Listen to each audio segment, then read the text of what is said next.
This happened a few years back, when I first moved to a small town in northern Minnesota for work. I didn't know anyone there yet, so for the first few weeks, I spent most of my time either working or sitting around the same couple local spots, just trying to get a feel for the place. One afternoon, I was sitting at dinner off the highway, and this older lady at the counter randomly started talking to me. I guess that she figured that I was new because I asked the waitress where the nearest grocery store was. She ended up giving me a bunch of advice about the area too. Where not to drive in the winter, which gas station overcharged, stuff like that. A pretty normal conversation, really. But then, out of nowhere, she asked where I lived. I told her roughly which road my rental house was on, and she immediately got really serious, like her tone completely changed. She pointed toward the north side of town and said something along the lines of, "Stay away from the forest along County Road 12. I kind of laughed at this because I assumed that she meant wildlife or something. There are bears and wolves around that part of Minnesota after all. But she sort of shook her head and said, "No, I mean it. Don't stop near those trees. That place isn't right. My husband literally disappeared out there." She said it in a really eerie and sort of calm way, which honestly made it more uncomfortable. Apparently, though, her husband had gone missing years earlier after pulling over on the highway next to that exact stretch of forest. According to her, he stopped because he thought that someone needed help, and his truck was later found parked with the driver door open and the hazards flashing. He was eventually found dead several miles into the woods. I didn't ask any more questions after that. I just kind of nodded and I finished my food. At the time, I figured that it was probably just a tragic situation mixed with local rumors or something like that. Small towns are full of stories like that after all. Still though, I remembered what she said because that road was actually part of my commute to work. For the first couple of weeks, nothing unusual happened too. It was just a normal rural highway really. 2 lanes, no streetlights, forest running along one side of the long stretch there. But then one night, something weird actually did happen out there. So I worked late that evening, and by the time that I left the office, it was already dark. The drive back to my place, it took about 25 minutes, and about halfway through it, I reached that same wooded area the woman had mentioned. Up ahead, I noticed flashing hazard lights on the side of the road. At first, I assumed it was just someone with car trouble. Happens all the time in the winter up there. As I got closer, I could see the vehicle clearly. It was an older station wagon pulled halfway onto the gravel shoulder. It was beige color with fake wood paneling on the sides. The driver's door was open and the interior light was on. No one was visible in the seat. Because the door was open though and the hazards were going, I figured that maybe someone collapsed or needed help, so I pulled over a little ways behind it and turned my hazards on. I grabbed a flashlight from my glove box and I walked over there. The car? It looked almost weirdly too clean for how old it was. No rust, windows spotless, tires were really fine, and it didn't look like a broken down car at all, in fact. I leaned down and shined the flashlight into the front seat. Nobody inside. I walked around the car thinking that maybe the driver had gotten out and walked toward the trees for some reason or something. I called out a few times asking if anyone needed help, but again, there was nothing. No sound at all, in fact, except for the car's blinking hazard lights and the wind through the trees that night. I even checked the back seat and the trunk area through the window, but still nothing. At that point, I must admit that I started to feel a little bit uneasy. Not in a sort of supernatural way or anything, but just in this sort of, wow, this situation is a bit weird kind of way. The forest line, though, was right there, maybe 15 feet away from the road. It was extremely dark past those first row of trees, though. In fact, my flashlight barely reached past the brush, and I shined the light inside for a few seconds and yelled again, asking if somebody was out there and if they needed help, but still, nothing. Eventually, I figured the best thing to do was to just report it. So I walked back to my car and called the county non-emergency line. I left a message explaining that there was an abandoned vehicle with its hazards on along County Road 12. I also wrote down the license plate while I was sitting there, and then I drove home. Now, about 10 minutes after I got inside, my phone rang. It was someone from the sheriff's office returning the call. I explained the situation again, and when I finished describing the car, the dispatcher paused for a second, and then asked me to repeat the license plate number, so I did. There was another pause, Then the dispatcher said something really strange. She told me that they'd received calls describing that exact same vehicle in that exact location multiple times over the past few decades. Same color, same model, same license plate. Honestly, at first I thought that she was joking. I told her that I had literally just been standing next to it, in fact. She responded by saying that apparently officers had checked that same area many times after similar reports and had never found a vehicle there when they arrived.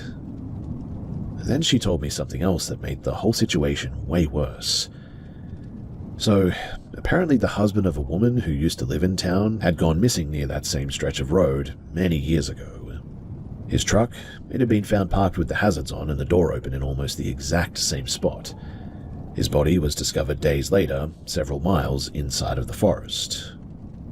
The dispatcher didn't elaborate much after that, and she told me that if I ever saw the vehicle again, not to stop and to just keep driving. And that was the end of the call. I tried not to think about it too much after that. I figured that there had to be some sort of normal explanation for it after all. But a few months later, I started carpooling with a coworker named Jason, who also lived near my area. And one morning, while we were driving past that same section of road, I casually asked him if he had ever heard anything about a car showing up there at night. He immediately said, "You mean the Engel story?" I hadn't mentioned any names yet, which caught my attention. Jason told me the story had been floating around town for years, apparently, and according to him, a man named Robert Engel disappeared near the forest in the late 1970s. His pickup had been found exactly the way that the older woman described. Hazards flashing, driver's door open, interior light on. Search teams eventually found him dead miles into the woods. The official ruling was suicide, but apparently his wife never really believed that explanation. Jason said after the husband died that the police kept getting calls about a standard station wagon parked along the same road. Every time the officers went to check it out, nothing was there too. Eventually, they traced many of the calls back to the widow's house. People assumed that she must have become unstable after losing her husband. And that's basically where the story ended. Well, for most people in town anyway. I didn't tell Jason that I had actually stopped out there for that car myself. I just sort of sat there listening while he talked. But the weirdest part came later that night when we were driving home. So we passed that same stretch of road again, and Jason sort of randomly added something that he had forgotten earlier. You see, apparently, years before Robert Engel disappeared, he himself had once reported seeing an abandoned station wagon parked there. Same color, same wood paneling, same license plate. Jason laughed about it like it was just one of those small-town ghost stories. But I certainly didn't laugh at that moment. Because the car that I saw that night, well, it matched that exact description. Same color, same wood sides, same plate. And when I stopped, my own car ended up sitting behind it with the hazards on and the driver's door open while I walked around looking for, well, someone out there. Which, according to the story, was exactly how Robert Engel's truck was found before he walked into the woods and, well, died. I haven't stopped on that road since then, and if I ever see hazard lights up ahead on that stretch again, I am definitely not stopping, and will just be driving straight past it.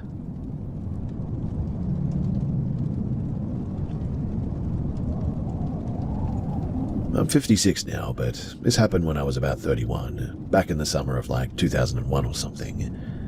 I was living in a small rental on the outskirts of Florida, in a quiet neighborhood surrounded by woods and empty lots. Everyone tells me that I shouldn't believe it, but I cannot shake it, and I know what I saw. It was late afternoon, around 7 p.m., the sun just dipping behind the trees, so the room was lit by this weird greenish gold glow. My husband and I were both napping, and I was on the left side of the bed curled up, facing the wall. Suddenly, I felt this weight in the air, like someone was standing right there. My eyes opened slowly, and there it was. A small grey figure, barely over 3 feet tall, standing at the foot of the bed. Its head was enormous in proportion to its body. The eyes were black, huge, and unblinking. No mouth, no nose that I could see, just eyes that felt like they were staring right through me. I was frozen. I couldn't move. I couldn't scream, and my mind screamed at my body to react, but it just wouldn't. I tried to reach for my husband, to wake him, and after what felt like a full minute of paralysis, I finally could move enough to whisper his name. The figure, though, was now gone. No sound, no flash of light, nothing but the normal shadows in the room. What made it different from dreams or sleep paralysis, though, was the room itself. Everything was exactly how it had been. The furniture, the light through the blinds, even the slight hum of the fridge. It was all exactly the same. I wasn't somewhere else. I was in my own room, seeing something that shouldn't exist. After that night, strange things started happening too. Lights would flicker randomly, even when bulbs were fine, and my cats, normally fearless, would hiss at empty corners of the bedroom. I kept waking up feeling like I wasn't alone too, even though my husband was right there. Once, I woke to a faint tapping on the window, like tiny claws on the glass, but nothing was outside. A few months later, I rented a small storage unit to clear out some old furniture, and one night I stayed late organizing some boxes. The lights were pretty harsh there, fluorescent, and flickered intermittently from time to time. And that's when I saw a shadow move in the corner of the unit. I instantly froze, my heart pounding. A small humanoid silhouette darted behind a stack of crates, and I convinced myself at the time that it must have been a trick of the light or my eyes or something, but the shape was wrong. Too small and too disproportionate. I started keeping a journal of everything unusual that I experienced. Doors left ajar when I knew that I had closed them, strange noises in the yard at night, tiny steps and rustling like something moving just beyond the tree line. Once, my husband swore that he even saw a small figure in the living room that disappeared when he flipped the light on one night. The worst incident, though, that happened in 2003. So I was home alone one evening doing some dishes. The kitchen window overlooked the backyard, which ended at the woods behind the house. Out of the corner of my eye, I saw something small dart between the trees. It paused and looked toward the window, and I could see those eyes again. I dropped the dish towel and ran to lock the door. It wasn't gone when I checked, but just standing at the edge of the tree line, motionless, like completely still too, like a statue, just watching. I never tried to approach it. I didn't call anyone. I didn't want to. I kept a low profile, kept the lights on at night, and stopped going out after sunset. The presence, it never attacked me or anything. It never even spoke to me, but it was always there, just watching. Even now, I get triggered by anything with large black eyes, movies, photos, cartoons. It sets off the same sort of panic that I felt that first night. What haunts me, though, isn't the creature itself. It's the certainty that something exists that we cannot explain, that saw me in my own bedroom and didn't need to make a sound, and that left me with the knowledge that I was completely powerless in that moment. I've thought about trying to investigate, but honestly, I don't want to. I've seen enough, and I just want to live my life normally and pretend like I didn't see it, even though I know that I never will.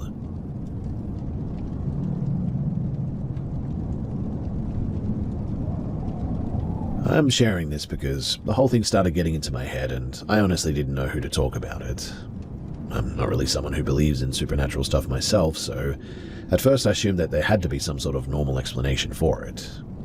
But after a few weeks of this happening, I started getting genuinely unsettled, mostly because I live alone a lot of the time. So, some quick background. I'm 26 and I live with my girlfriend in an old duplex in a small town. The building itself is pretty old, built sometime in the late 1920s, according to the property listing at least. And it's one of those narrow two-story places where the staircase goes straight up from the living room and the bedroom is basically right at the top of the stairs. It's cheap rent, creaky floors, and thin walls. Now, about 2 months ago, something weird started happening when I was either just falling asleep or just waking up. I would open my eyes and think that I saw someone standing in the corner of the room.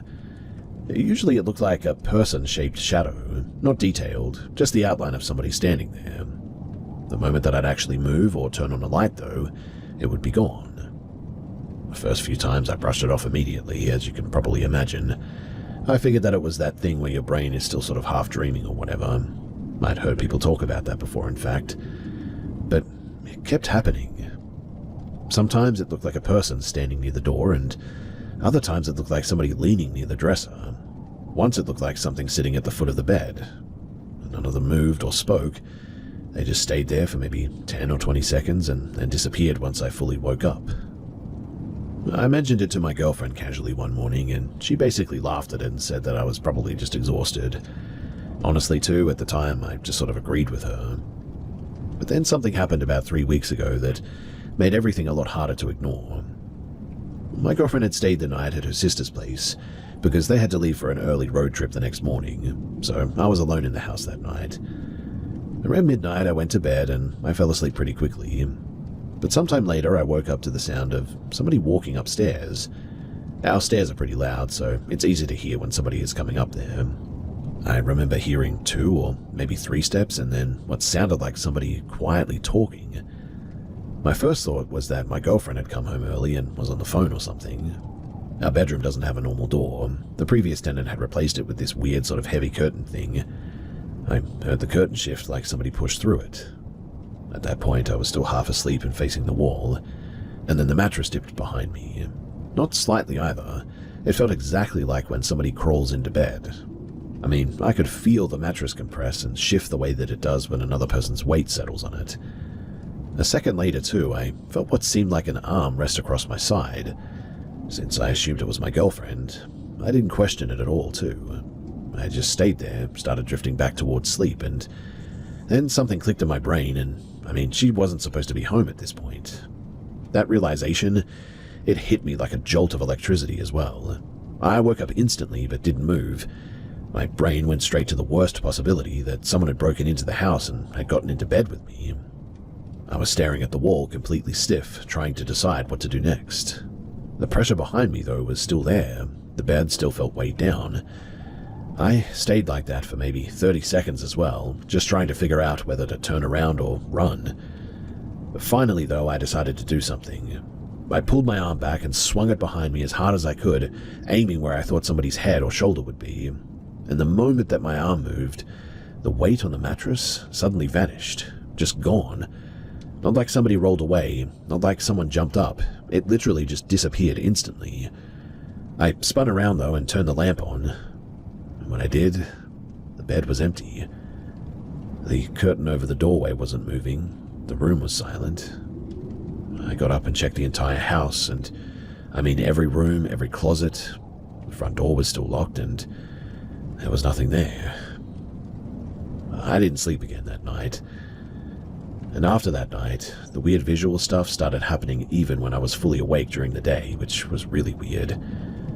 It wasn't constant, but maybe once every few days I'd catch something in my peripheral vision, like someone standing at the top of the stairs or maybe walking past the bathroom door. Every time that I turned my head to look directly, nothing was there though. The shapes were always quick, just a fraction of a second. I started getting really jumpy in my own house too. A week ago, I finally talked to a doctor about it during a walk-in appointment. I explained everything, the shapes, the night with the bed, all of it.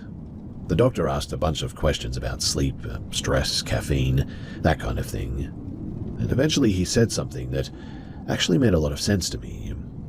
Apparently there's a sleep issue when your brain wakes up before your body fully does, and during that window, people can experience extremely realistic hallucinations, including seeing figures in the room or feeling pressure on the bed. Some people even feel like somebody is touching them. He said that it's related to the same mechanism as sleep paralysis, but it's a little bit different. When he explained that, the whole thing suddenly sounded way less supernatural to me and way more like my brain glitching out or something like that. I've been trying to fix my sleep schedule since then and cut down on late night screen time. The episodes haven't happened again for about 10 days now, and that said, the memory of that night, it definitely still sticks with me as terrifying. Because even knowing the medical explanation, I can still clearly remember what it felt like when the mattress dipped like that, and that arm rested across my side. And I can honestly say that, in that moment, it felt exactly like somebody else was really there.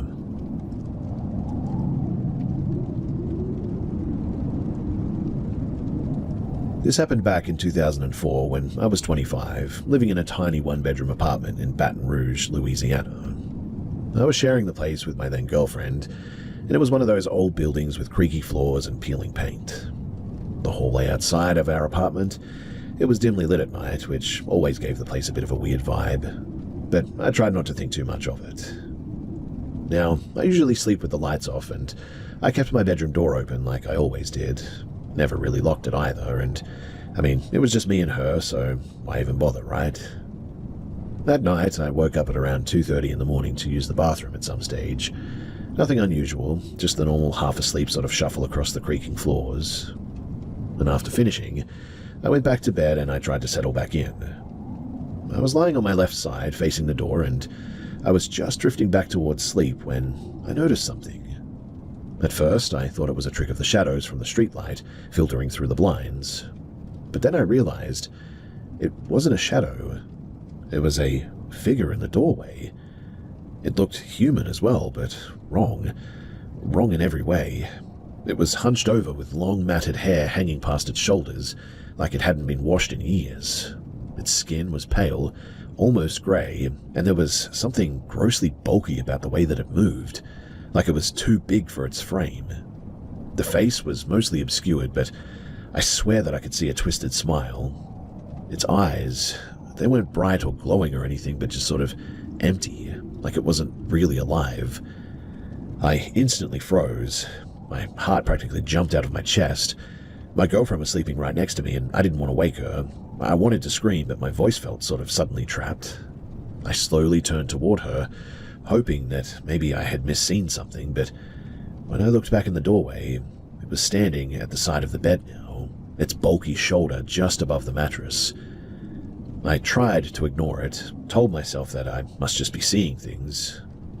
But the weird thing is that suddenly the air in the room felt, like heavier, like a pressure in my chest, and I couldn't breathe properly. Then, as suddenly as it had appeared, it was gone. Just nothing. Empty doorway, normal bedroom, my girlfriend still asleep. I instantly got up to go and check the door in the hallway, but nothing. No sound, no sign that anyone had even been there. The rest of the apartment was quiet, just the faint hum of the fridge now. I didn't sleep for the rest of that night. I stayed sitting on the edge of the bed, staring at the doorway, listening to every little sound that I could.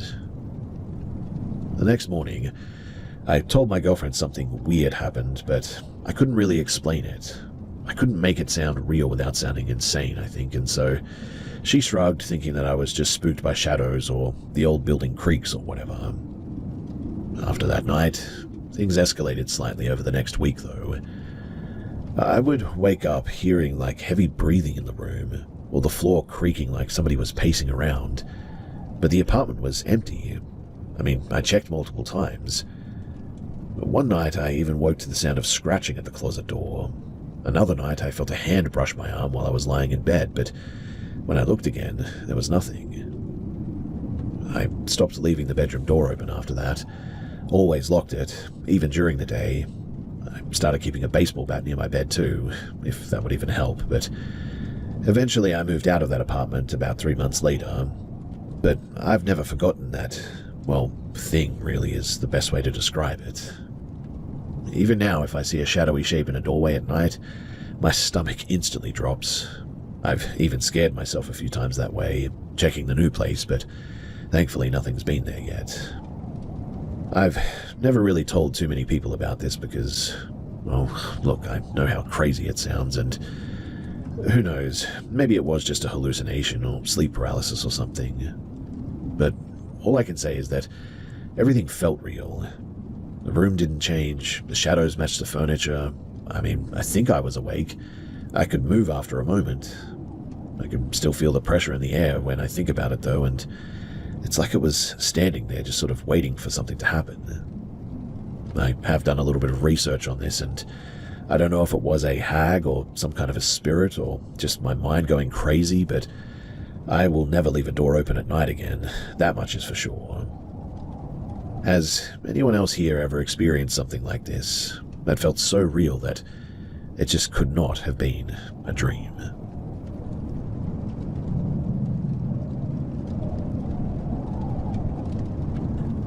I'm really not sure how to say this, but I need help making sense of something that happened in my home a few months ago.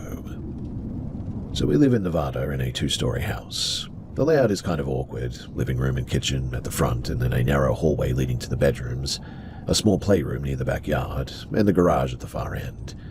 There's a baby gate separating the playroom from the kitchen and the dining area, and all our doors make a distinct sort of thunk sound when opened or closed. On the night that this happened as well, a couple of the windows were open because it was unusually warm for this time of year. Now, Saturday night, my kids went to bed at around 8:15. They're 6 and 9, and bedtime has been a bit chaotic lately. They kept getting up and asking for water, stuffed animals, or just talking and whatnot. You know how kids are, right? But by 9:15, we thought that they were finally asleep, and my husband and I settled down to watch some TV in the living room. Around 10:05, we both heard a door slam, sharp and distinct, and I jumped up to go and check, and it was the bedroom door.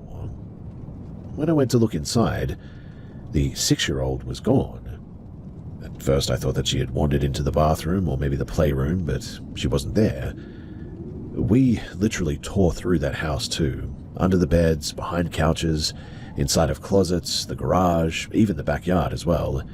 I was calling her name, "Ellie, it's time to come out now." And normally she comes out when I say that, but there was nothing. By 10:35, panic was setting in, and I called 911 while my husband ran up and down the street looking for her everywhere. Our older daughter was still asleep, or so I thought at least. When the police arrived, they checked the house and the yard thoroughly, but still nothing. Even the canine unit was called, and the dog usually picks up scents immediately, but tonight it acted normal, like there was no scent. It was almost midnight when one of the officers looked into the hallway and said, "Wait, who's there?" It was Ellie, just standing in the playroom doorway, calm as if nothing had happened. My husband and I immediately froze. The weird part was that none of us saw her walk past the living room or down the hallway or anything, and our dog, who always barks or jumps when someone moves nearby, didn't react at all. We obviously asked her where she had been all this time, and here's the part that really still haunts me. She said in her little 6-year-old voice, "I went with the nice people. They let me look at the lights. They wanted to see me too, but I came back when they said that it was time." And that was it. Nothing about hiding or about being scared or anything, just that line.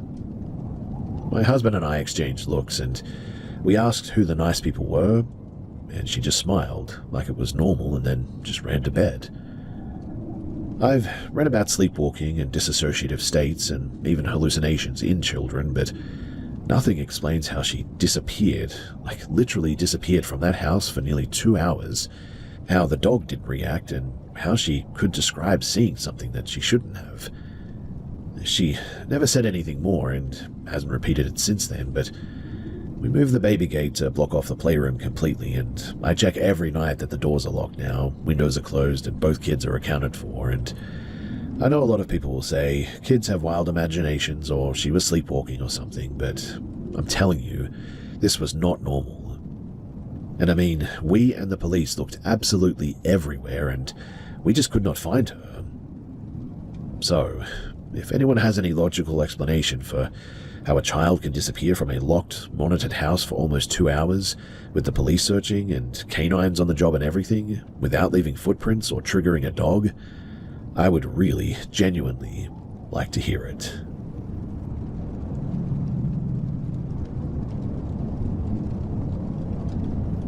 I live in Washington in an older 2-story house from the 1940s. My wife, me, and our 8-year-old daughter live here. The bedrooms, they're all upstairs, and ours has a small walk-in closet on the far wall. The floorboards in that room creak in certain spots, but usually there's nothing more than just a normal house settling sort of sound. The windows are old and single pane, so sound from the outside is muffled, but you can definitely hear it. Now, a few nights ago, my wife told me that she thought that she heard a woman crying, soft, broken, almost a whimper coming from the closet in our room. She said that it woke her up, but by the time that she turned on the light, nothing was there. Our daughter also mentioned hearing it once, but she was too scared to go near the closet. Last night, I was sitting in the room saying some personal prayers before bed. I was standing by the closet, and clearly heard the same sound. It wasn't soft or distant or anything too. It felt like it was right next to me, in fact. The crying didn't sound human exactly, I would say. There was almost a mechanical or stuttered sort of quality to it, like a recording played slightly off speed. It was just one short broken cry and then nothing. I kept praying and tried to ignore it, and after I finished I paced the area where I had heard it, stepping on all the floorboards to see if any of them might have made a similar noise or something, but nothing matched. I even tapped lightly along the walls and the corners. My wife was downstairs watching TV, so I know that it wasn't her. The neighbors live far enough away that a cry really couldn't sound that close. I even went a step further. I checked the closet itself. All the clothes were hanging normally, nothing on the floor, no shadows, no movement. I opened and closed the door several times, tried knocking on the walls, even shined my phone flashlight along the edges, but I couldn't find a thing. After that, I sat in the room for a while, though, just thinking about what the heck could that be? I've read about sleep hallucinations or the brain making sounds out of randomness or whatever, but, I was awake and praying. I wasn't tired or groggy, and the sound was extremely distinct. It's the kind of thing that you don't mistake for anything else, really, too. Earlier today, though, I inspected the exterior near our bedroom window. There's no footprints, no signs of anybody outside, nothing. I also checked security footage from the front and the backyards, but there was nobody around. Here's the part that really freaked me out, though. So I went downstairs and asked my daughter if she had noticed anything strange lately. She hesitated and then quietly said, "Sometimes the lady in the closet cries at me. She shows me the lights and the shiny things. She doesn't like when I come back too soon, but then she lets me go." I asked her what she meant by all this, and she just sort of shrugged, smiling faintly like it was normal. She didn't seem afraid, I guess, but there was something in her tone that just didn't make sense. Almost like she was describing being somewhere else, somewhere not in our house or something. I really haven't slept well since then, too. Every time that I go near that closet, I feel watched now, even though there's no evidence of anything even there. My wife and we've both started leaving the closet door open, but even then sometimes I hear quiet creaks or soft cries when it's just me in the room. I'm planning to set up a camera inside the bedroom tonight, focused on that closet. I'm not sure what I'll find, but I need some kind of record because, well, this just doesn't seem to be going away, and I don't want my daughter to grow up thinking that this is normal. So, has anyone else ever experienced something like this? And if you have, then what did you do about it? Honestly, I just don't even know what to think anymore.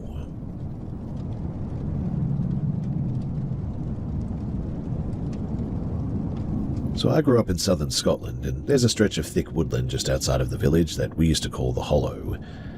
Me and a few friends had a little den in there when we were kids. Nothing fancy, just a few logs leaned together, some rope and a tarp, really. For years, too, weird stuff started showing up there. I'm not talking random objects, too. Blankets, jackets, sleeping bags, stuff that didn't make sense. The first time that it happened was 2019 as well. I was about 14, and there were 2 old blankets laid over some scrap metal near a clump of birch trees, and being curious, or maybe stupid, I don't know, I lifted them, expecting maybe a marker for something buried. There was nothing. The ground looked completely normal, in fact. I shrugged it off, a bit weirded out, and I went back to climbing trees and messing around.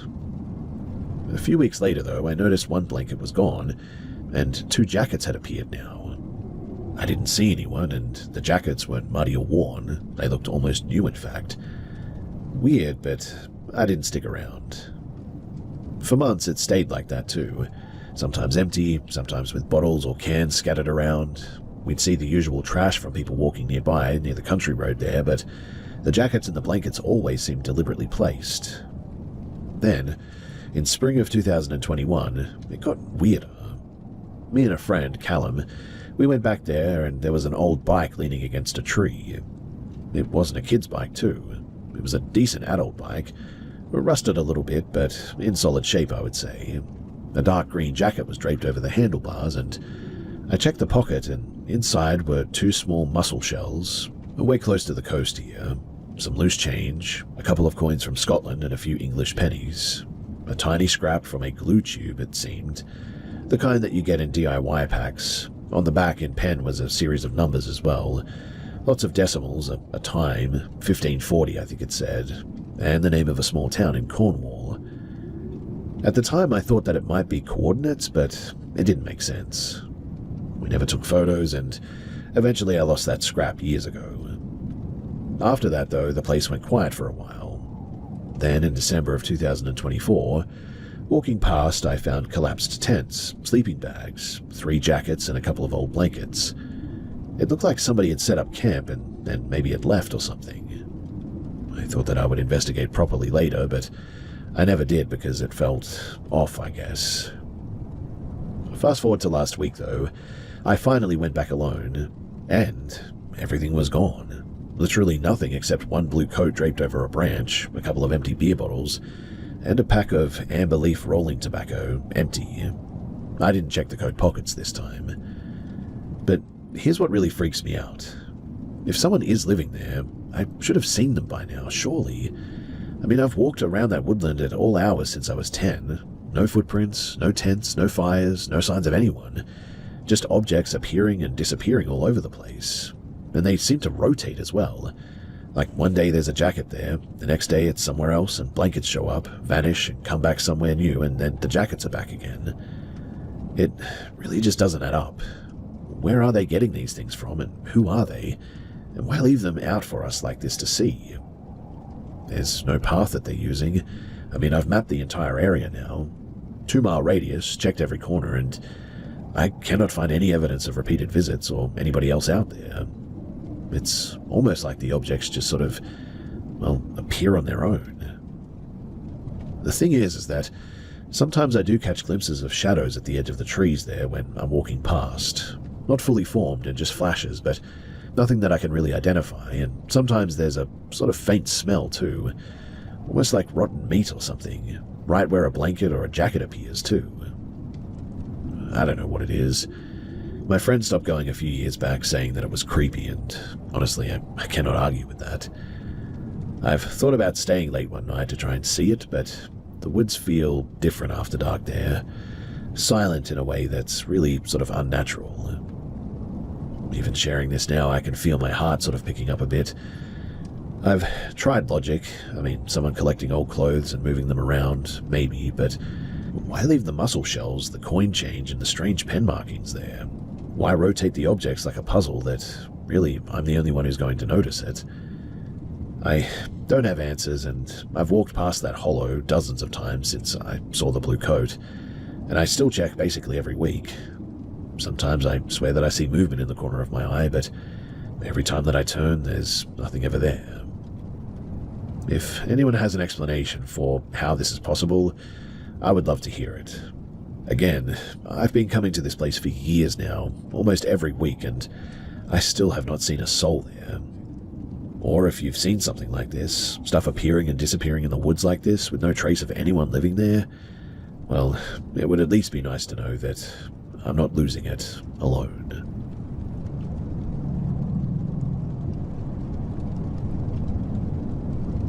Back in November of last year, I moved back in with my parents after ending a pretty bad relationship. I'm 23, and the breakup kind of forced me to restart things financially, so moving home made sense for a while at least. My parents' house, it's built on a slope, so the layout is a little bit weird, but what you'd normally call the second floor is actually where the front door is. The kitchen is there as well, the living room and the main bathroom. They're all there too because you have to walk up an outdoor staircase to get there. The lower level sits behind the house and it opens to the backyard, and that's where my room is. The backyard is fenced, but there's also a detached studio apartment back there that my parents rent out. Right now, there's a couple in their late 40s living there with their son, who's probably around 17 or 18. Since their place is in the back, everyone uses the side gate along the driveway to get in and out here as well. I usually use it too, especially if I'm coming home late because it's quieter than walking through the front and potentially waking my parents. As I said too, my room is on the lower floor, facing the backyard. One thing that's important too is my window situation. So, the blinds are those sort of older wooden ones, The bottom slat is broken too, so it's permanently angled open. If somebody stood outside in the yard, they could see straight into my room, in fact. I kept meaning to buy curtains, but I just kept putting it off. Also, my bed is sort of pushed right up against that window as well. Yeah, so not ideal, right? Anyway, about a week after I moved in, I started getting this weird feeling sometimes when I was laying in bed, like someone could see me through that window. It's hard to explain, and not like a noise or anything, but just that feeling that you get when somebody's looking at you. I mentioned it to my mother. She brushed it off, saying that the tenants probably walk through the yard sometimes, and I'm just not used to having people back there. That explanation, it made a lot of sense to me, so I stopped thinking about it. But then, around mid-February, something happened that got my attention again. I work at a restaurant downtown, and on Valentine's Day we were slammed.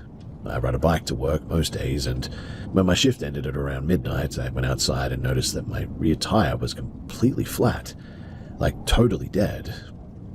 So instead of riding home, I had to walk the bike the whole way. It's about a 30-minute walk as well, mostly through quiet streets, and at one point I started getting that same weird feeling again, like somebody was behind me. I stopped a couple of times and looked around, but didn't see anyone. No footsteps either. Still though, I pulled out the little stun device that I carry just in case, and I kept walking. Eventually I got home and went through the side gate like usual. I unlocked the back door and I stepped inside. The second that the lights came on, though, was when I noticed that something was wrong. My bedroom door was open. Now, that might not sound like a big deal to you guys, but I always close it before leaving. We have a dog that will absolutely raid my room if the door is open, especially because I sometimes keep snacks in there. Learned that one the hard way once when he ate half a bag of chocolate. I know, really not good for dogs too. But the layout down there is pretty open, and when you enter through the back door, you're standing in this sort of big storage area with boxes and shelves everywhere. And from there, you can see the hallway where the rooms are. First room on the left is a small bathroom, and the second door is mine, then my dad's office and the stairs at the far end. So, from the moment that I walked in, I could clearly see my door standing open. I just sort of froze there for a second, staring at it. My first thought was that maybe my mum or dad came downstairs at some point for something and forgot to close it. But they almost never come down there unless they need something from storage, and are even less likely to go into my room of all places. Still though, I was exhausted from the trip home, and honestly I just didn't want to deal with it at the time. I checked my room quickly. Nothing looked out of place. My stuff was where I left it, and the window was still closed too. So I shut the door, changed clothes, and I went straight to bed. The next morning I asked my parents if either of them had gone into my room the night before, and both said no. That same day too, I ran into the guy who lives in the guest unit when I was taking the trash out, but I asked him casually if he had seen anyone around the yard late at night before, and he said that he hadn't noticed anything unusual. I tried to just drop it after that, to be honest. But then, about 3 weeks ago, something else happened. It was one of my days off, and I spent most of the day in bed watching movies on my laptop. At some point it got dark outside, and I didn't even notice until my mum came downstairs asking if I could lower the volume because she and my dad were trying to sleep upstairs. So I turned it down and kept watching. But around midnight I heard a quick tapping sound on the window. Just a couple of taps, and I looked over but didn't see anything clearly. For a split second though, I thought that I saw something move away, but it was so fast that I figured that maybe it was just a branch or maybe a raccoon or something. So again, I just sort of shrugged it off. Later that night though, probably at around 1:30 in the morning, I started feeling that same being watched thing again. It sounds dumb, I know, but it's the only way that I can really describe it. I kept glancing over to the window, but it was too dark to see anything. Eventually I shut the laptop off and I went to sleep. But a few hours later, I woke up to a faint tapping noise again. I was half asleep at first, and I thought that it was my dog scratching at the door. But then I rolled over and looked toward the window, and I could clearly see the outline of a person standing outside, just a dark shape through the blinds. Whoever it was close enough too that I could see their arm moving as they tapped the glass. Slow, steady taps. I didn't move at first. My whole body just sort of locked up, in fact. I stayed like that watching for what felt like forever. Realistically, it was probably 10 minutes or so, maybe a little more, but the person didn't try to break the window or say anything. Just stood there and tapped occasionally. Then, suddenly, they stepped away and disappeared out of view. The second that I was sure that they were gone, I grabbed whatever that I could reach, my phone charger, pillow, the dog, and I just ran upstairs. I slept on the couch that night, and honestly, I haven't gone back to sleeping in my room since then. And during the day, everything looks normal outside too. No footprints, no damage, nothing moved. The tenants say that they haven't seen anyone back there either, and my parents think that it was probably some random guy who jumped the fence or someone messing around, but that explanation just doesn't really sit right with me because, the yard is pretty enclosed and you'd have to know the layout to even get to my window in the dark. For now, I just sleep upstairs in the living room, and I also ordered blackout curtains and a small camera for the backyard as well. And look, maybe it really was just a creep passing through, but the thing that keeps bothering me is this. Whoever was outside that night was standing exactly where they would need to be to see my bed through that broken blind, which means they either got very lucky or they knew exactly where to stand. Also, the timing of the flat tire on my bike, well, that is really weirdly coincidental.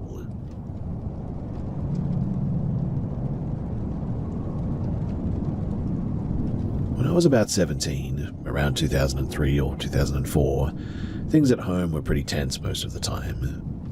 My stepdad and I didn't really get along, and arguments would blow up over stupid stuff, really.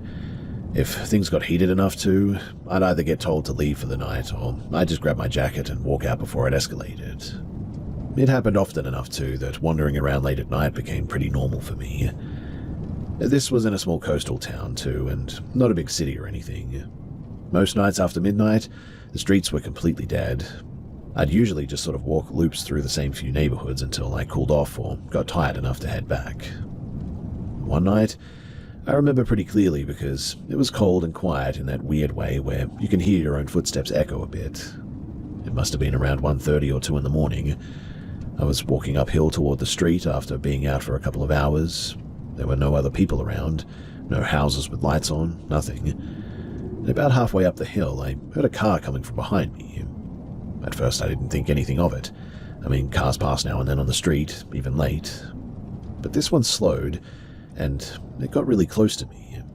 It pulled up beside me and just kind of idled there, matching my walking speed. I glanced over for a second. The driver was this heavy-set guy, probably in his 40s or 50s. Big round face, short dark hair, thick neck. His expression was weirdly blank, but his eyes were fixed on me in a way that immediately made me feel really uncomfortable.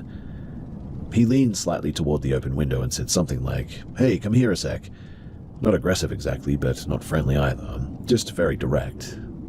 Back then it wasn't all that rare for grown men to shout weird stuff at teenage girls walking alone. It happened enough that I usually just told them to get lost and keep going. But something about this guy made my stomach drop instantly. I can't explain it properly, but it was just that gut sort of reaction where you suddenly feel like you need to get away. So instead of saying anything, I just sort of looked straight ahead and kept walking faster like I didn't hear him. The car rolled ahead of me a few meters and stopped. Now he was parked slightly in front of me on the road. As I got closer, he turned his head and watched me past the driver's door. Again, he said something, this time louder. I don't remember the exact words, but it was something like, "Hey, I'm talking to you." I didn't even look at him that time. I just kept walking and focused on the end of the street where my house was, about 2 blocks away now. Then the engine revved, and he sped off. For a second I thought that was the end of it too, but maybe 15 seconds later, I heard the same engine coming back. I turned my head and saw the car making a fast U-turn down the street. It pulled up next to me, but this time he braked harder and stopped closer. I was standing right next to the driver's window now, and I stepped backward and crossed the road quickly without saying anything. At this point, my house was visible up the hill, and I remember thinking very clearly that I needed to get there before he tried anything else. But the car accelerated past me again, went further up the road, then turned around a second time. This one was way more aggressive too. You could hear the tires scrape a bit, and then he swung the car around. He pulled up about 5 meters ahead of me. and this time he flung the driver's door open before the car had even completely stopped. That was the moment that I panicked too. Instead of heading straight for my place, I cut across the street and ran into my neighbor's driveway because it was closer. The yard had these tall hedges along the side that made a narrow path between the house and the fence. I sprinted down that gap and ducked around the back corner toward our side door. Our place had a sort of small recessed doorway that was kind of hidden from the street if the lights were off. My hands were shaking badly while I tried to get my key in the lock, and while I was fumbling around, I heard the car slowly sort of crawl into the driveway. He was now in the entrance behind me. I froze and crouched into the doorway as much as I could. From where I was standing, I could see part of the driveway through the hedge. The car had stopped near the top. The driver got out and walked a few steps down the driveway too, looking around like he was trying to see where I'd gone. He didn't rush, and that is something that I remember very clearly. He just moved slowly, scanning the yard and the bushes. For a second, I was convinced that he had seen me too, because I could hear gravel crunching under his shoes as he came a little bit closer. But the alcove that I was standing in, it was completely pitch dark. The porch light had been broken for months, so the whole side of that house was basically pitch black. He stood there for maybe 10 seconds. I noticed something in his hand, but I couldn't quite make out what it was. Then he turned around, walked back to the car, and thankfully drove away. I stayed in that doorway for another minute, just listening in case he came back. When I finally got inside, my brother was still awake watching TV, and I told him what happened.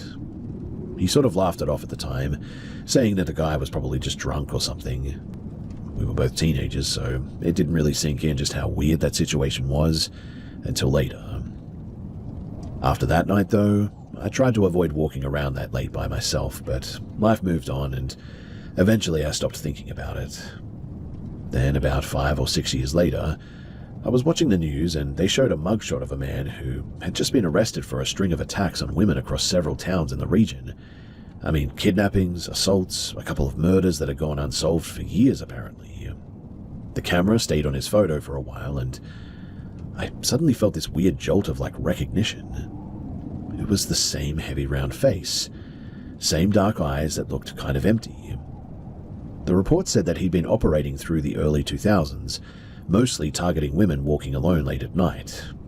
Several incidences had happened within a 20 to 30 mile radius of where I grew up, in fact.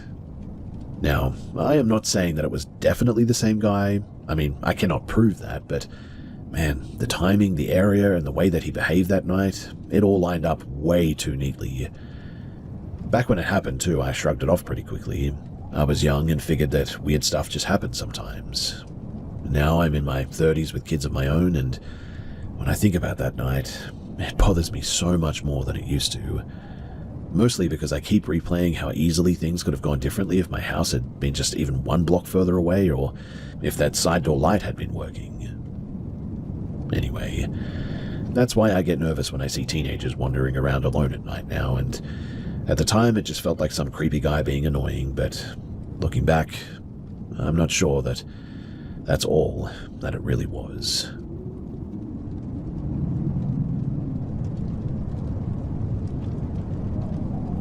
I've had a few weird things happen over the years that I still cannot really explain. None of them sound crazy on their own, but when I think back on them, they still make me uneasy. I'll just lay them out how they happened here so you guys can follow along. So the first one was around 2011 when my husband got locked up for DUI for a few weeks. At the time, I was living alone in this tiny rental in a small town. The place was barely bigger than a studio.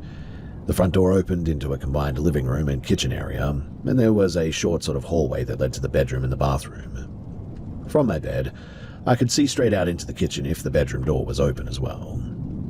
I usually left the door open because the place felt less claustrophobic that way. One night, I stayed up late watching TV and was messing around on my laptop. I remember checking the microwave clock before going to bed, and it said something like 2:45 in the morning. I shut everything off, fed the cats, and I eventually went to bed. I had 3 cats at the time, in fact, 1 older female and 2 younger ones that followed her around constantly.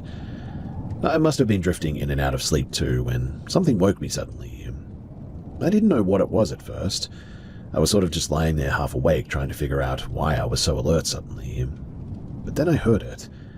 It sounded like a woman screaming from the kitchen.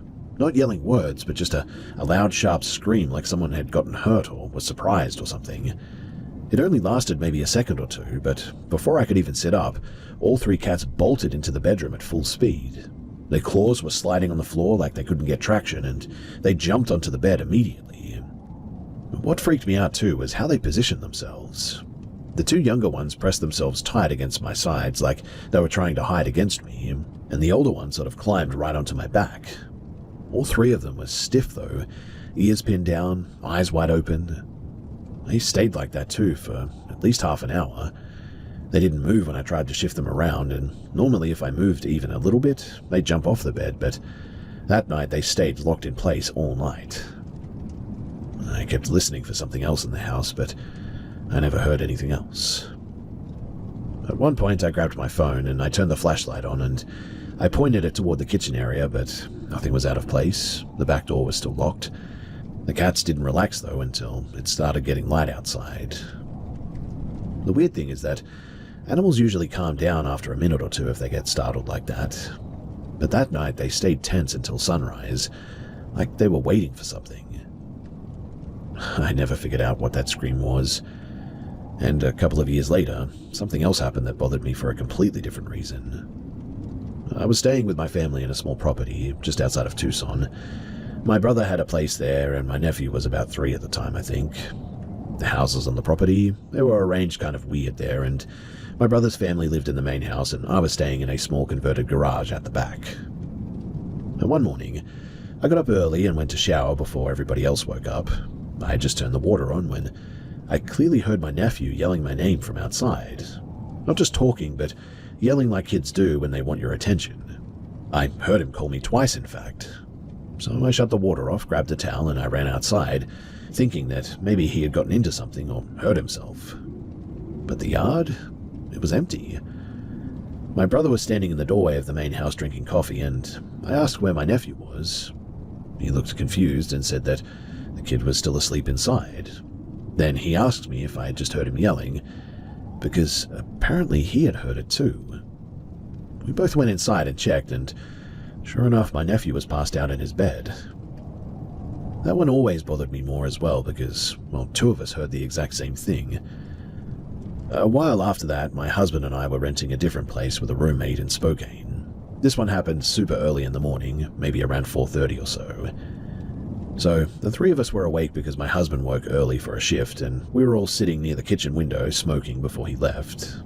I was leaning back in the chair facing the window when something moved past the side of my head. At first I thought it was smoke blowing weirdly from the cigarette, but it moved way too quickly. And it looked like a pale grey shape, I would say. Kind of like a head and shoulders, or the outline of it, really. But it was sort of see-through. It passed right between me and the wall, and then it was gone. I turned around immediately, and our roommate was staring straight at me with this sort of shocked look. She asked me, "Did you see that?" Which was not what I wanted to hear, to be honest, because that meant that it wasn't my eyes playing tricks on me. None of us really said much after that, though. My husband just sort of put his cigarette out and, well, he left for work. The last weird stuff happened years earlier when I was about 14. So my mum took me on a bus trip to visit some family in Cleveland because my grandmother was really sick at the time. We stayed at my aunt's house while we were there, and their house had a finished basement where my cousin's bedroom was. She was letting me use her room while I visited, and she asked if I could braid her hair in the morning before school. That night I went down there to sleep, and sometime early in the morning, I sort of half woke up and heard the basement door at the top of the stairs open and close. Then I heard someone walking down the stairs slowly. They stopped outside of the bedroom door and there was a quiet knock, then footsteps going back up the stairs. I assumed it was my cousin, getting up for school, so I got out of bed and went upstairs. But when I did, everybody was still asleep. The lights were all off and the house was completely quiet. I went back downstairs thinking that maybe I had dreamt it or something. After I laid back down, though, I heard the same thing again. The basement door opened this time too, and there were steps on the stairs. This time the bedroom doorknob started moving as well, like somebody was trying to turn it over and over again. Then it stopped, and the footsteps went back up the stairs again. Well, that was enough for me. I went upstairs and woke my uncle up and told him that I wasn't staying in that room anymore. He thought that I was just being dramatic, but he grabbed my bag for me anyway. I slept on the couch for the rest of the trip, and the weird part about that house is something strange happened there again years later. My brother stayed there when we went back for a cousin's wedding at one point, and he was sleeping in a spare room toward the back of the house. Nobody ever got the full story out of him, but apparently something happened during that night because the next morning he was sitting upright in bed holding a pillow and refused to stay there another night and just left. I mean, he literally packed up and went to stay with another relative instead. He was that spooked by whatever happened.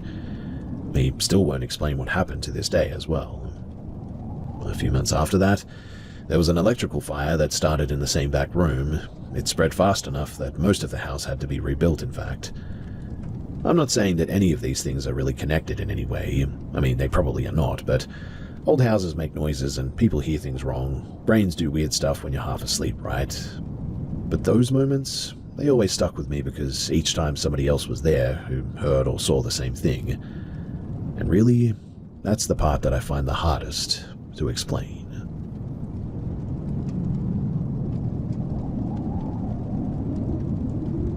I lived in a really strange house for about a year when I was in my early 20s, around 2014 or so. It was an older neighborhood on the edge of Nottingham. My parents had bought the place cheap because it needed a lot of work, and the plan was to renovate it and sell it later.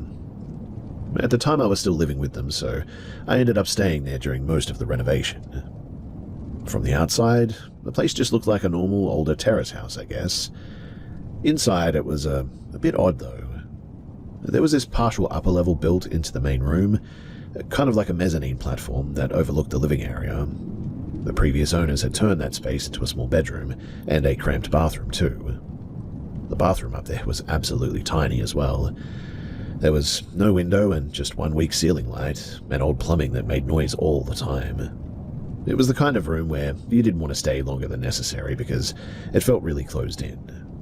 Now, not long after we started tearing parts of the house apart, weird things started happening.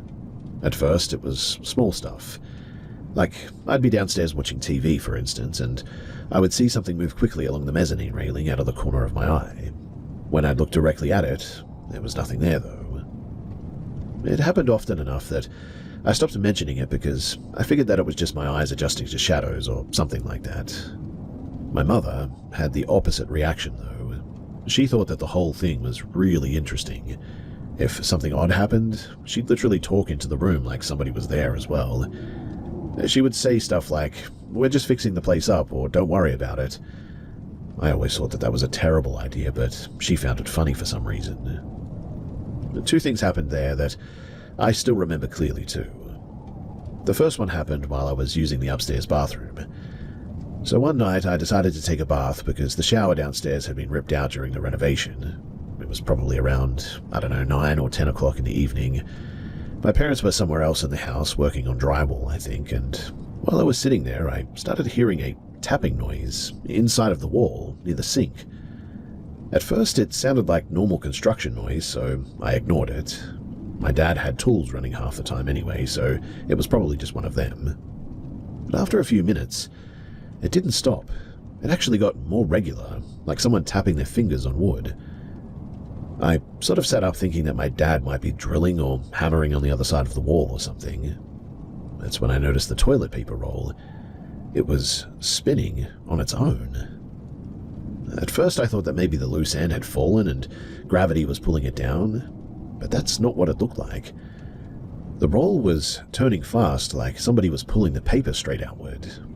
The strip of paper was sticking straight out from the wall, almost perfectly horizontal. It kept unwinding faster and faster as well. There were no windows open, no vent blowing air, nothing that really could have caused it. I stared at it for a few seconds, trying to make sense of it, and then the roll spun so quickly that the paper started piling onto the floor. That was enough for me. I got out of the tub immediately, wrapped a towel around myself, and I walked straight out of that bathroom. I didn't even stop to turn the light off in the end. When I told my mother about it, she laughed and said something like, maybe it doesn't like the renovations. Not exactly comforting, right?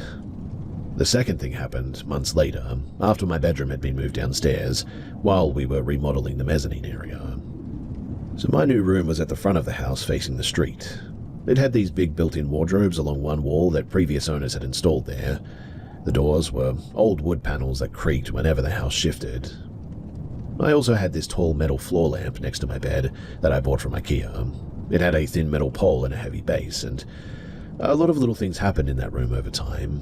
My phone would randomly light up in the middle of the night, even when there was no notifications. A couple of books on my desk would be open in the morning, even though I knew that I left them closed. Once, my old MP3 player started playing music while it was sitting on the shelf. Stuff like this is easy enough to explain away though, right? I mean, electronics glitch, houses shift, whatever. But one night, something happened that I couldn't really brush off anymore. It was late, probably after midnight, and I was lying in bed trying to fall asleep. Then I heard tapping. At first, it sounded like it was coming from the wardrobe doors across the room, just a light knock every few seconds. I ignored it, thinking that maybe the wood was expanding or whatever. Then the tapping moved, and it sounded closer. A few seconds later, too, it came from the metal lamp beside my bed. A very clear ting sound, like someone lightly hitting the pole with a fingernail. Then it happened again, and again. I sat up in bed listening. The room was completely still, but the tapping kept happening on that lamp. Then it shifted again, this time to the wooden headboard behind me. 3 slow knocks right behind my head. At that point, I was wide awake. And before I could even stand up, the bed frame started shaking. Not a little vibration either. The whole thing moved, like somebody had grabbed the end of the mattress and shoved it sideways. As you can probably imagine, I didn't stay there to investigate any further. I jumped out of bed and went straight for the door. My plan was to just sleep on the couch downstairs in the end. Our dog was old at the time and couldn't climb the stairs anymore, so he usually slept in the living room anyway. So I figured that I would just stay near him. When I got to the bottom of the staircase, there was something that I noticed that stopped me for a second, though. Right near the base of the railing, there was what I can only describe as like a dark shape that didn't look like a normal shadow. It was taller than me, maybe around 2 meters, I would say, and it looked like a thick cloud of smoke, just sitting there. Not moving or anything, but more like slowly swirling in place, I would say. The hallway light behind it was on, but the shape was blocking part of that light in a way that really didn't make much sense to me. I stared at it for maybe 2 seconds, and then I decided that I didn't want to be in that house anymore that night, and so I grabbed my keys, went outside, and I slept in my car parked down the street. The next morning, everything in the house looked normal again, though.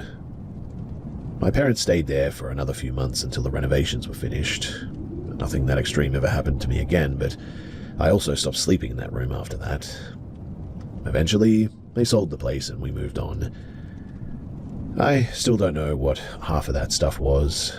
I mean, old houses do weird things, and your brain can mess with you when you're tired, for sure.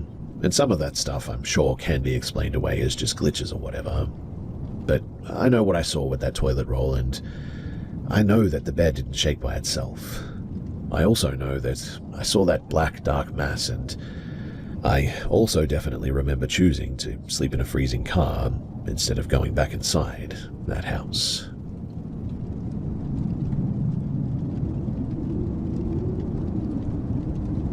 This happened when I was around 13, so sometime around 2007. My family had moved away from the Midwest a few years earlier, but we still went back every now and then to visit people that we knew. On one of those trips, we stayed a few nights in an older hotel. It wasn't some abandoned creepy place or anything like that, just one of those older brick hotels that probably had been around since like the 60s or the 70s. We booked 2 rooms because there were 5 of us. My parents stayed in one and my older brother and I were in the other. And the first thing that I remember about that room was that it made me uncomfortable the second that I walked in there. Nothing obvious was wrong. The lights worked, the place looked clean enough, beds were normal hotel beds. But for whatever reason, I just didn't like being in there. I didn't say anything because I was a kid and I assumed I was being weird about staying somewhere unfamiliar, but the layout of the room was kind of awkward too. When you opened the main door from the hallway, you immediately faced a corner of the room, for instance. On the left side of that corner was the bathroom door, and on the right side was the door leading back out to the hallway. The beds were further inside of the room as well, near the windows, which was a bit strange, but if you were standing near the entrance, you were basically between these two doors. The first night that I slept there, I had a really intense nightmare too. In the dream, I was lying in the exact position that I had fallen asleep in, facing the wall, and in the dream I knew something was behind me in the room. I couldn't see it, but I knew that it was moving slowly toward the bed. I also had this weird sense that if it reached me, that I wouldn't wake up again. Then I woke up suddenly. My heart was racing and I was sweating, and my brother was asleep in the other bed, and the room looked normal to me. I figured that it was just a bad dream from being somewhere new in the end. The next day I spent most of the time out with friends who still lived in that area. I didn't think about the room much until later that night, in fact. But when I got back to the hotel, my parents told me that my brother was going to stay with one of his friends for the rest of the week. And that meant that I was going to be alone in that room now. As soon as I stepped back inside of that room, that uneasy feeling hit me again too, but it was way stronger this time. It's hard to explain, but it was like my brain was telling me that something was off, even though everything looked normal. I tried to avoid going back to the room for as long as possible that night. I hung out in my parents' room watching TV until they told me that I needed to go and get some sleep. That night, I had that same dream again too.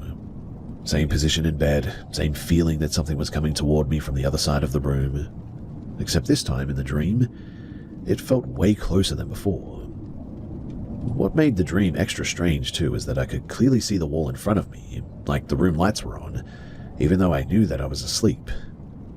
At some point I woke up again and realized that I was in the exact same position as the dream, facing the wall lying on my side. I sat up quickly and turned around toward the rest of the room. The lights were off, but I could see the outlines of the furniture from the light coming through the curtains, and nothing was there. Still, though, I had that strong feeling that someone had just been standing near the bed watching me. Eventually, I managed to fall asleep again, but I woke up exhausted the next morning. The third day went the same way, too. I was out with friends most of the day and tried not to think about the room at all, and that night the dream happened again. This time the thing in the dream felt like it was right behind me, too. I woke up with that really strong feeling that somebody was standing over the bed again, and for a few seconds I just couldn't move at all, which was really weird. I just stared at the wall in front of me, trying to get the nerve to roll over. When I finally did turn around, the room looked darker than the previous nights. The city lights from outside usually lit the room a little bit, but this time it looked almost completely black. That was the moment that I decided that I was going to ask my parents if I could just sleep on the extra bed in their room for the rest of the trip. The next day, too, something happened that made things way worse. So I had been visiting a friend's house during the afternoon, and I decided that I wanted to bring over a video game that I had left in the hotel room. It was an old Xbox game that I thought that he'd want to try, and so I went back to the hotel by myself to grab it.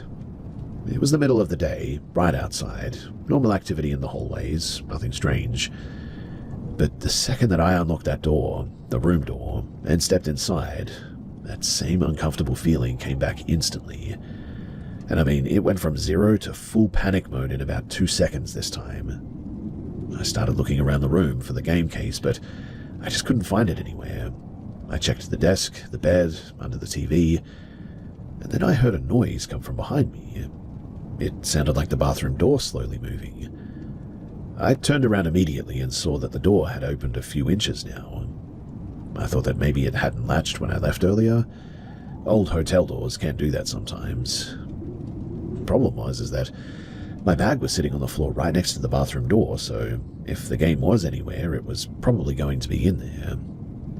I walked over and started digging through that bag, and the second that I looked down, I heard that door move again, another slow creak. I snapped my head up and saw the bathroom door had opened a little bit more now. It was about a quarter of the way open now, I would say. I sort of stared at it for a while, waiting to see if it moved again, but it stayed still this time. At that point, I was trying to convince myself that it was just a loose hinge or maybe air pressure or something like that. So I looked back down at the bag, and almost immediately, the door creaked again. This time when I looked up, it was open about halfway as well, and from where I was standing, I could see part of the inside of the bathroom now, but it looked really oddly dark in there. Darker than it should have been, considering the curtains in the main room were open and letting in daylight.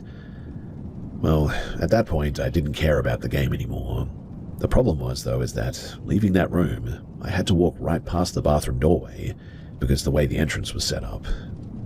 I stood there for a second, trying to decide what to do. And I started moving slowly toward the exit, while keeping my eyes on the bathroom door. I must have made it maybe one step before my brain basically decided that I was done being brave. I ran the last few steps to the room door and I yanked it open. And right as I stepped into the hallway, I heard the bathroom door slam all the way open behind me. It hit the wall hard enough to make a loud bang even. For a split second, I glanced toward the doorway while I was leaving, and all I saw inside of that bathroom now was complete darkness, like the light from the room didn't even exist anymore in there. I didn't stick around to figure out what was going on, though. I went straight to my parents' room and told them that I left my key in my room and I needed them to come with me to grab it. When we went back together and opened the door, everything looked normal, though. The bathroom door was completely closed, not halfway open, not open at all, in fact, closed tight like it had been shut the whole time. I grabbed my stuff and I told my parents that I wanted to stay with my friend for the rest of the trip, and that was pretty much the end of it. Looking back now as an adult, I can think of possible explanations for some of the things that happened.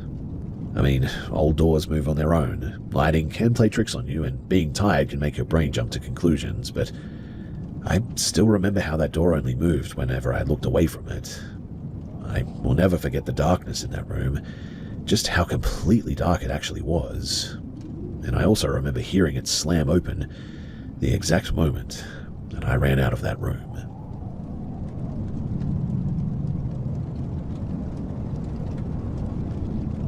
This happened a few years ago, around 2021. I've told pieces of it before, but never the full version. And out of all the weird stuff that I've had happen in my life, this one is the one that still makes me uncomfortable even thinking about it.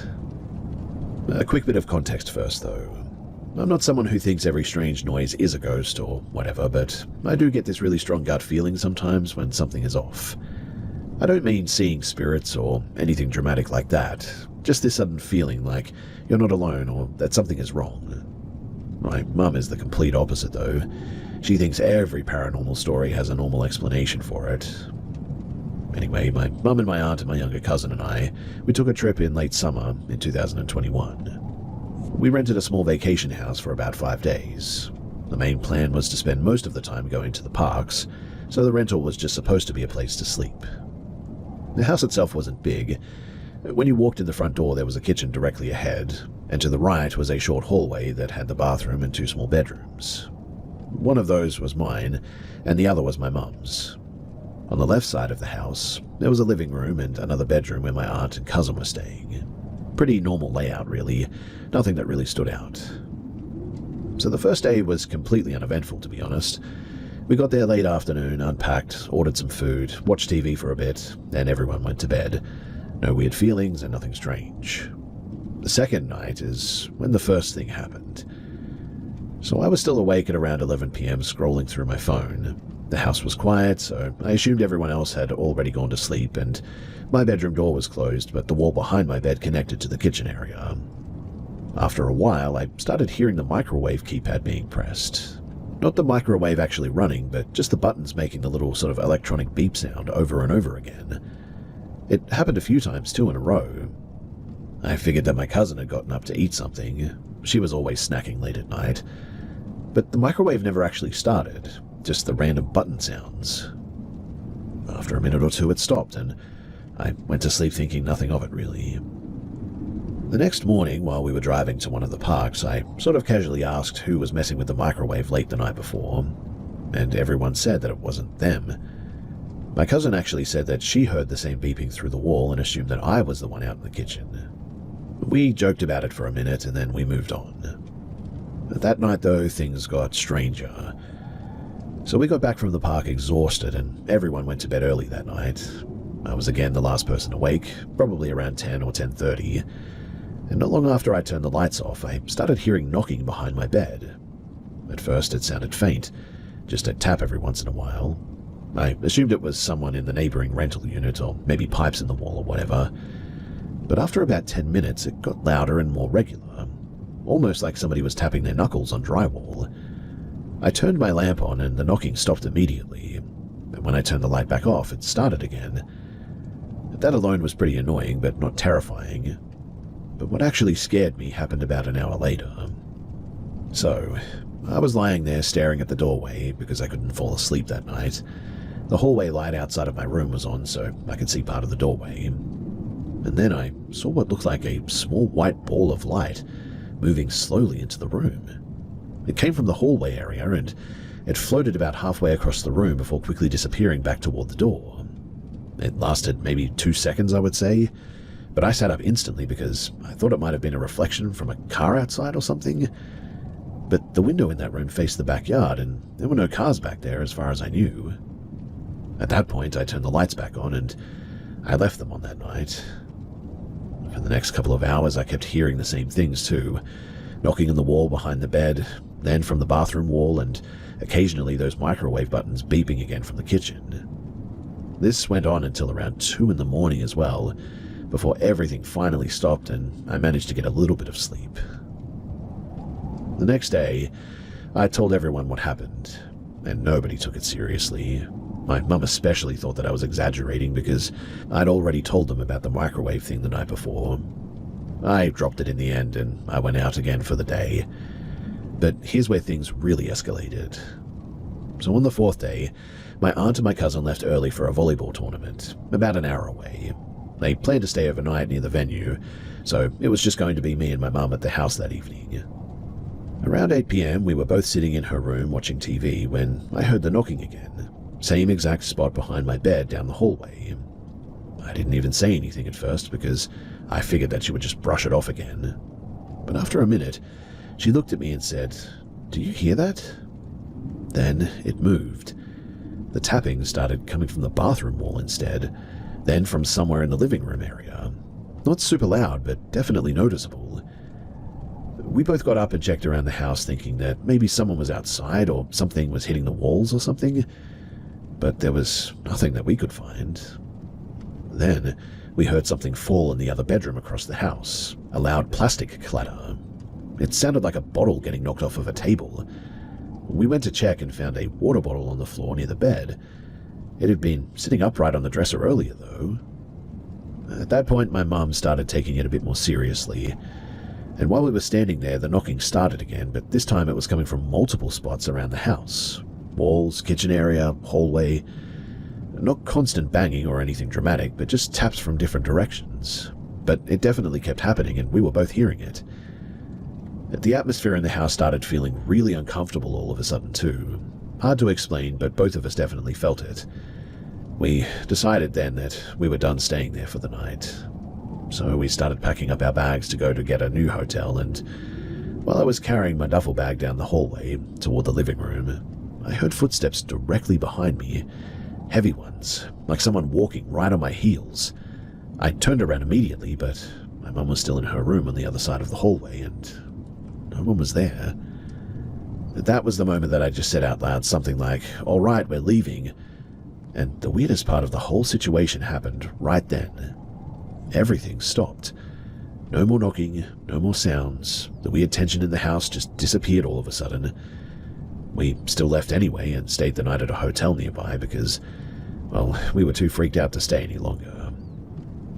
The next day, we went back to grab the rest of our stuff before our flight home, and the house was completely normal again. Nothing moved, no sounds, nothing weird. I have thought about this over the years too and tried to come up with any sort of explanation for it, but I just have really struggled to. I do know that both my mum and I heard those knocks coming from different parts of the house, and the timing of everything suddenly stopping the moment that we said that we were leaving, that's the part that still sticks with me the most.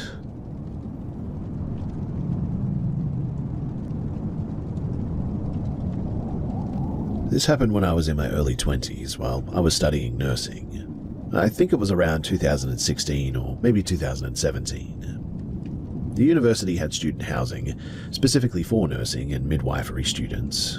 It was located right on the grounds of the hospital where we did a lot of our training. The hospital, it was in Manchester, and the accommodation block sat on the far end of the property, behind a couple of older buildings. It was basically a cheap dorm setup for healthcare students, really.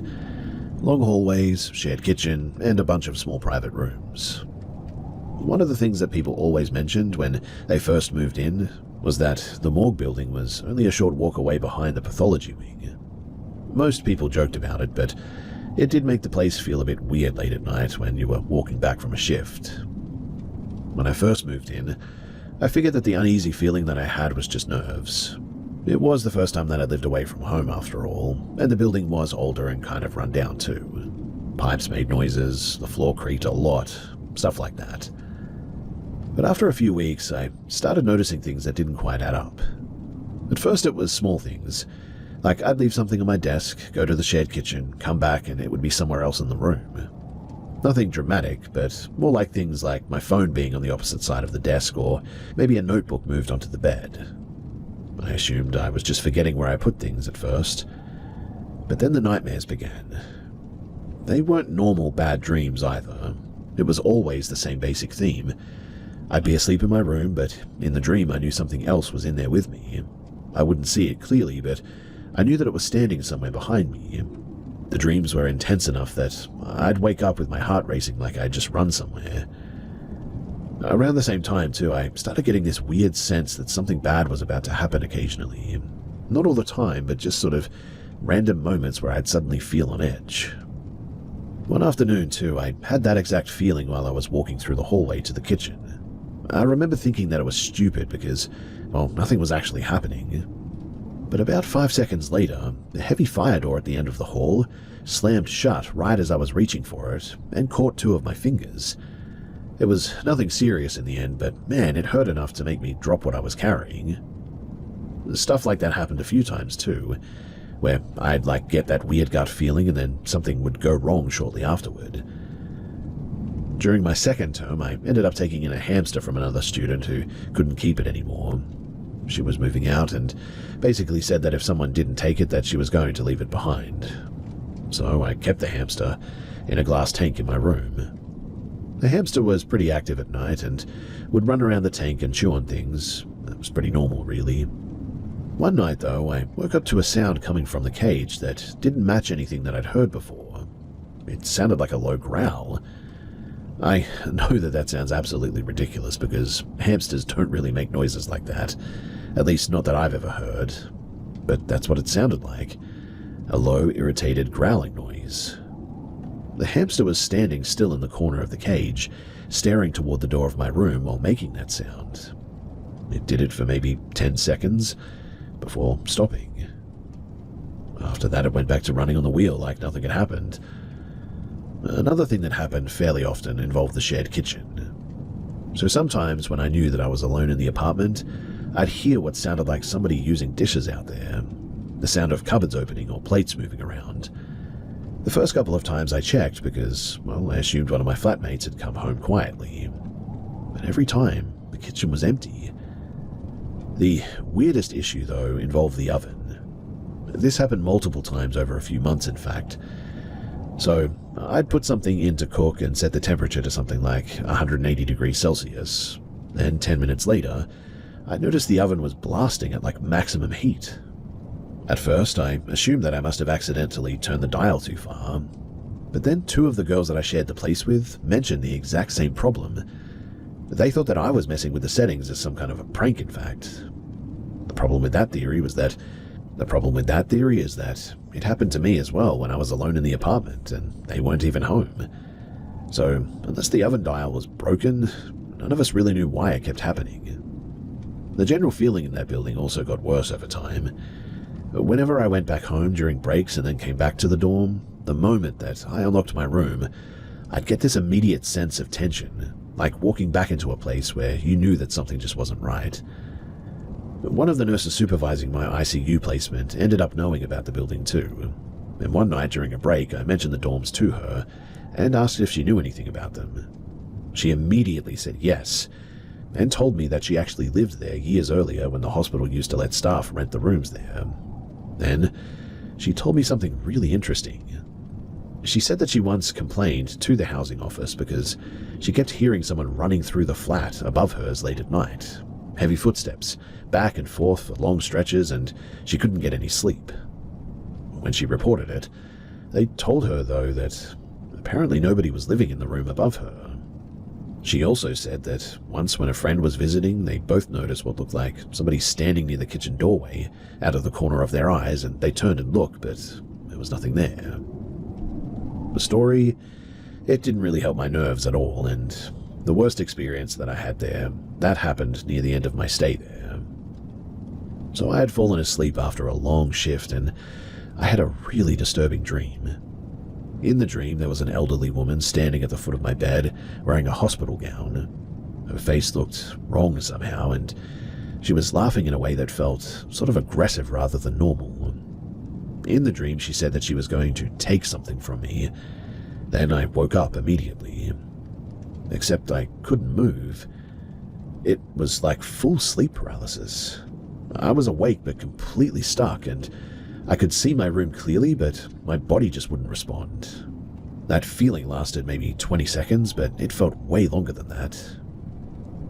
After that night, I started leaving the bedside lamp on when I slept. The strange thing is that I had originally planned to move out earlier that year, but I ended up failing one module and had to stay in the dorms longer than I expected. And for months, I kept having this weird thought that I was somehow stuck there and would never get out of the place. But thankfully, eventually I did finish the course requirements and I moved out a few months later. When I talked about that place with other nursing students after leaving, quite a few of them admitted that they didn't like staying there either. Several said that they felt uneasy in the building but could never explain why. And I still clearly remember that hamster staring at that door and making that weird sound that night. So strange. And I definitely remember how relieved I felt the day that I finally moved out of that place.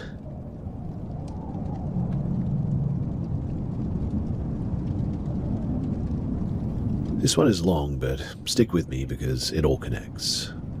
It's probably the strangest, most intense thing that I've ever experienced in the bush, and it still messes with my head a bit. It happened around 2021, near a small stretch of the Mary River in Gympie, Queensland. Not exactly a famous spot or anything, just a little swimming hole that locals sometimes use. I was on my own that weekend because a music festival that I'd planned to go to got cancelled last minute. I had my little van packed for the trip, and so I figured, well, why not just camp nearby for a night? The area that I picked was a small clearing near a bend in the river. There was a tiny waterfall, maybe 3 feet high, and a little sandy area there too. It was not crowded at all by any means. I got there around 8:30, set up my van, had a few beers, and just chilled. The night was calm, frogs, insects, the river flowing. I even took some time to watch the water for a little while. I slept all right and woke at around 6:30 in the morning to sunlight hitting the van. And that's when I noticed how trashed the spot was. Broken bottles, cans, plastic everywhere. People were absolute pigs. I had some trash bags in the back of my van from my work, so I decided to clean it up. It took me almost 2 hours, moving through the sticks and the waterlogged rubbish along the riverbank. But while I was doing this, I noticed a white ute parked about maybe 20 meters from me. Weird because no one had come in while I was cleaning and I hadn't seen any other vehicles. I decided to keep my eye on it, just in case, but I didn't approach. By late morning, around 11 a.m., I was moving debris in the river to unclog the small waterfall area. The water had gone sort of stagnant after the floods that happened a few months earlier, so I was shifting logs and rocks to get the flow going again. And that's when I felt it, a sudden intense sense of unease. I looked upstream and I froze. There was a man standing completely still in a boulder in the middle of the river, at least 50 feet away. He was wearing a navy polo covered with brown and white circular patterns, the kind of geometric Aboriginal-inspired dot artwork that you see in modern clothing sometimes here. I blinked and looked away for a second, planning to wave and say g'day, when I looked back, and he was gone. There was no sound, no movement, and my first thought was that maybe he jumped into the bush somewhere. But the area was open, with thin shrubs, and there was really nowhere that he could have gone without me hearing him at least. I shrugged it off at first. I mean, maybe he was moving quickly, or maybe my brain was just on edge from working in the sun all morning. I finished clearing the river section by about 12:30. The water was flowing nicely, sunlight hitting the ripples and insects buzzing, birds flying, all that sort of stuff. But then I decided to check out the boulder where I had seen this guy earlier. I tried a few small bush trails, but all of them sort of dead-ended. There was no path, no tracks, nothing. I realized that it wasn't just hard to reach too, because someone could not have passed through there without me noticing at least. Frustrated, I turned to head back. That was when I came face to face with a huge butterfly. Not a moth, but a proper butterfly, and the wingspan was easily 15 centimeters, flapping slowly. My dad loved these butterflies before he passed, and he'd always told me to look for them, saying that they'd remind me of him. I said out loud, "Show me the way," and the butterfly flapped once, then disappeared into a hidden trail that I'd missed multiple times. I followed it, twisting through the shrubs, getting scratched by twigs and pushing through cobwebs until I finally reached the river again.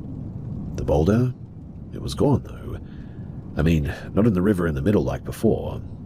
I looked upstream and suddenly I saw the polo shirt, tied high in a tree, old and faded, torn in parts.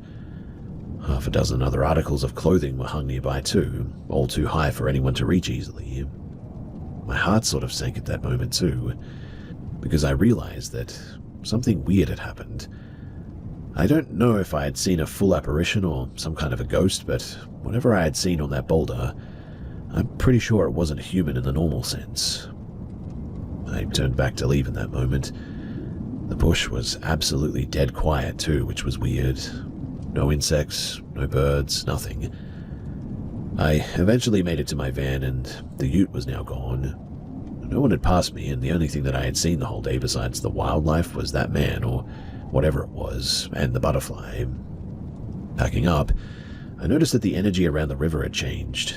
It was heavy earlier, and now it felt almost calm all of a sudden, almost peaceful. Later as well, as if on cue, cars started arriving, kids were playing in the water, locals laughing, even a couple of bikers on black Harleys stopped by the river. Life returned. I still cannot explain it all. I mean, maybe I helped clear the river physically, or maybe spiritually or something, but maybe I just sort of imagined half of it too.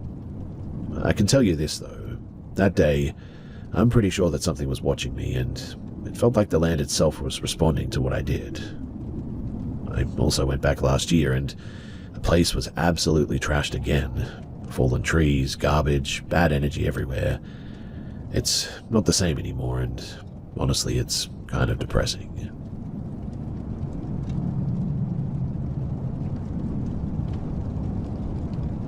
I spent a lot of my childhood moving around, but the place that I lived longest was near the coast of Suffolk in England. I only ever had one genuinely creepy experience that felt off as well, and it happened at a place called Redcliffe Fort. Redcliffe Fort is an old coastal battery. It's centuries old, built in the 18th century, and has a long military history, from defending the coast against invasions to being used in both world wars. Today, it's technically a museum, but it is falling apart for sure. Broken walkways, old cannons rusting away, and a few creepy wax figures dressed in old uniforms. I remember the staff mentioning that they were struggling to keep the place open, because funding was basically non-existent now. I went there with my family when I was about 12. I've always been into history, so I was excited to go, but it was nothing like I expected. While my parents and younger brother lingered around the cannon displays, I wandered ahead. That's when I found the entrance to one of the underground tunnels used for storing munitions back in the day. The stairs down were pretty steep, narrow, and the air smelled damp and musty.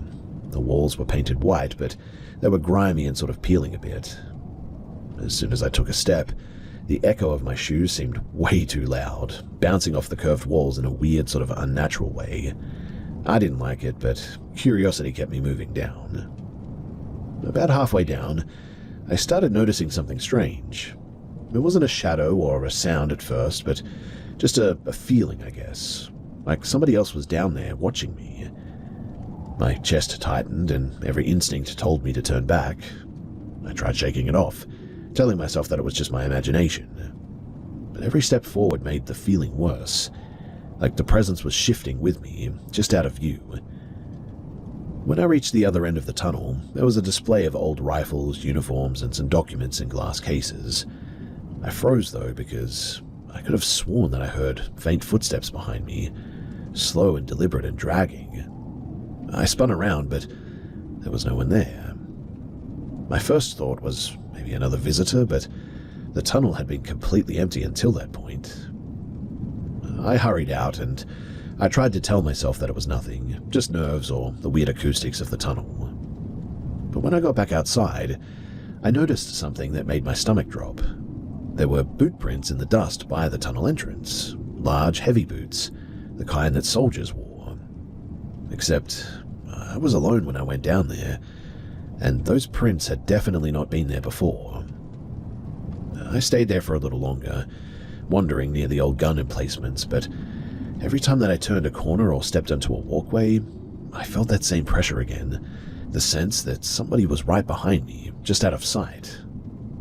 I finally convinced myself to go back to my parents, and I don't think that I've ever walked faster in my life, in fact.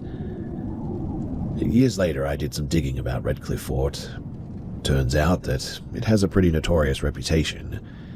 People report hearing footsteps in those tunnels, shadowy figures in the bunkers, and voices whispering things like leave or go back. There's one story that really stuck with me too.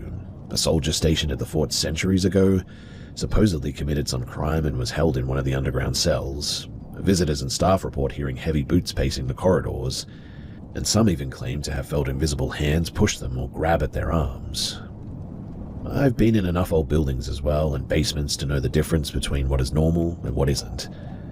And I never went back to Redcliffe Fort alone. Every time that I see photos or videos online of those tunnels as well, that tight sort of panicked feeling comes back to me. Like I didn't just witness a creepy old museum, but a place that holds something that does not want to be disturbed.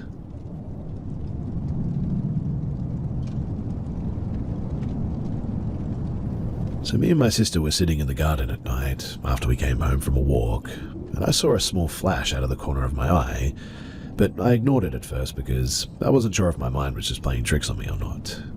But then she goes, "Hey, did you just see that flash?" I said yes, and we kept talking for a few more minutes, and while I was facing her, I saw another flash out of the corner of my eye. She saw that too, and then we saw a huge star appear. There were no other stars around that night. Then the star disappears and reappears multiple times. After a bunch of times of this, it disappears and then reappears a couple of inches in the sky away. It did this a few times until it had moved halfway across the entire sky, maybe in about 5 seconds. We started freaking out, and I take her phone and try to record it, but the videos weren't that good. I do have them though, and so I have some proof of it. My sister runs inside the house, and she comes outside with my mum and my other sister, and my mum isn't that impressed because she can't see it moving. It just looks like a regular star at first. She eventually goes back inside, and then immediately after we see the shooting light come back. But this time, there were many of them. But they seemed almost high-tech, and they formed formations that didn't seem to make any sense. We call our mother back outside, and this time she can definitely see them. We stand and watch them for at least 10 minutes, and my mother can clearly see them, so she starts praying, and my sister is freaking out. My other sister didn't come out again. She didn't believe us because the first time she came out, she didn't see anything. My mother and sister start freaking out, and they went inside. I wanted to stay and watch though, but I was sort of scared to be alone outside after seeing that. My sister starts texting her friends, but they don't believe her, so she asks me if we can go back outside so she can try and get a good picture of it. So we go outside and we spend like another 10 minutes recording, but all the videos were pretty bad because it was nighttime. This time we stand and watch in silence though. We even saw a few things that looked like small planes maybe, which would disappear after a few seconds. I watched a small light slowly glide across the sky, and then it would disappear and reappear somewhere else. Similar to the first UFOs that we saw, but this one was far more away. It was really weird to watch because I think I was literally witnessing some sort of like teleportation. It's been 4 hours and I'm still trying to process all this. Also, when they disappeared, they'd sort of shrink and blink or shine similarly to in cartoons when characters would throw something into space. If anyone knows what I'm talking about, then do comment below because I'm not sure of the word for it, but that's what it was like. Then we see multiple lights move at the same speed, and they were making a large square formation. Then I make a joke and said, what if it's one big mothership? And that makes my sister freak out and she runs inside. Now my family is really scared and my sister even asked me to stay in her room until our dad came home from work. And look, I don't even know if I've even explained the story properly, but this is the weirdest situation of my life and there's no way that it can be mistaken for anything naturally occurring. That much is clear. A couple of weeks ago too, now that I remembered this, my mum did call my name and shout, "What is that? Look out your window." But by the time that I got into the window, it was gone. I went to ask her what she saw, and she said that it was small and black and flying across the sky at super high speeds.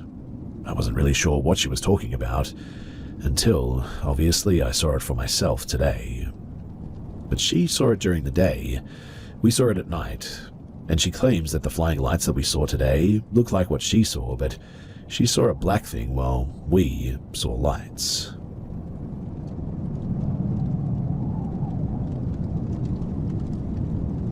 Since my daughter, 18 months, was able to wave, babble, and generally interact with people, she's been interacting with someone or something hiding in our closet. It all started with waving. I made the joke that there's a ghost in there, but at the time I didn't actually believe it. Our dogs like to sleep in the closet, so I just figured that she was waving to her. There was only one problem, though, with that explanation. Anytime she waved, my dog was nowhere near the closet. Then she started babbling. She'd have full-on babble conversations with the closet.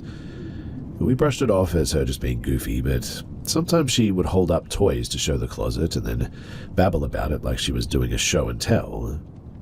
Now she's starting to use full sentences, and just this morning she looked over at the closet and said, "Hi, I see you," and waved. This is the first coherent sentence that she has said towards the closet, and it's definitely a little bit unnerving. Again, my dog wasn't in there and she's laying at the foot of the bed. The closet is a small walk-in style closet. There's some built-in shelving up top, some plastic shelving we added, and the door is off the hinges and leaning against the built-in shelving because it fell off and we need to fix it. There isn't a single thing in there that looks like a human or anything. I've always been a bit sensitive to these things, but more so when I was a kid. I like to think that if there was something in that closet that I would feel it, but now I'm doubting myself. For context, we live in a trailer built in the 80s, not even an old house. As far as I know, the only deaths that have happened in this house were a couple of pets the previous owner had, and when my daughter talks to whatever is in there, she always looks up like a tall person is standing there, rather than a cat or a dog.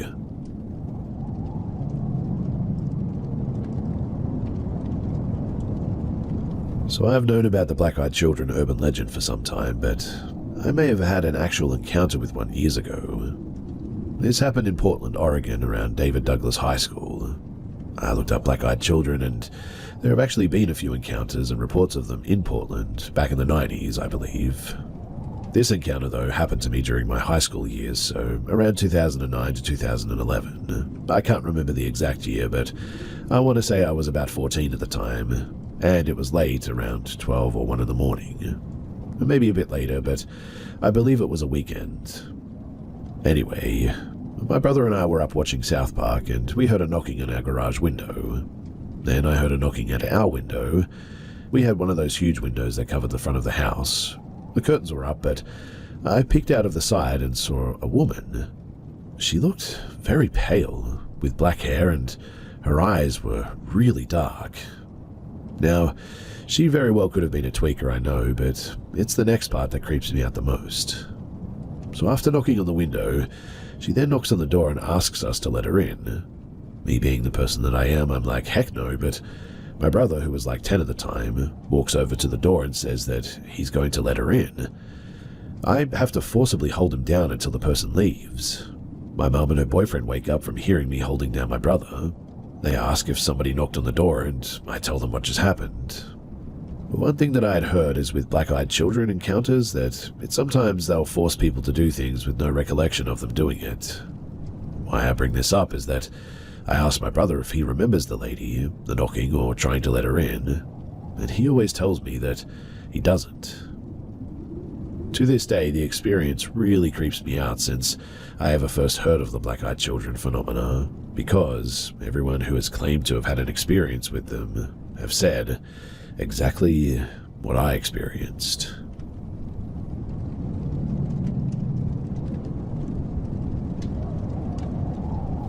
So I know that this is most likely going to sound made up, and honestly that's why I haven't posted it or shared it anywhere yet, but I just cannot seem to get it off my mind, and I'm wondering if anybody has any information or maybe even a similar experience to compare it with. So, I was out in Long Island, New York around the beginning of the new year 2022 when I went out for a late night drive with two friends of mine. We were about 40 minutes away from my house when we started feeling just a really heavy presence surrounding us as we went down a specific road. My friend asked if we could turn around and go down the other turn instead, but doing that led us to a dead end, so we had to go back. As we drove down the road that felt menacing, we passed a cemetery at one stage which had two what appeared to be humans standing in robes facing a statue of the Blessed Mother and waving what looked like maybe a wand towards it. As we drove by, we noticed that it seemed odd, so we drove into the gate and parked a few feet away from them to watch them. They honestly appeared to be statues at first, but then, without even moving, they started facing us and they started waving their wands over us too. The weirdest thing, though, was that their faces looked largely expressionless, but also had features that really I can only describe as a mix between a witch and maybe a pig. My friend that was driving, he instantly took off upon seeing their faces, and we started to head home, all of us feeling like something malicious was there. As we got further into the drive, we then realized that we were being told to go back in the same direction by the GPS, as the GPS had rerouted us back to the same coordinates that they were at. Needless to say, we did not follow the GPS or go back there, but we all returned home that night, and we also felt sick all night, each of us, which was really weird. Anyway, some time had passed, and I had told another friend of mine about this experience, and he said that he wanted to go there because he had never experienced anything like it. We went, and he started feeling sick as we pulled up again, so he kept driving and we left.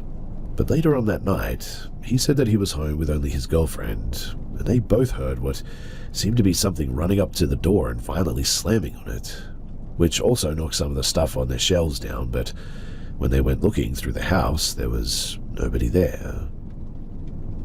I cannot find any information on anything like this, and I am very tempted to go back, but I just can't get myself to actually do it just yet, out of fear and probably just a lack of understanding.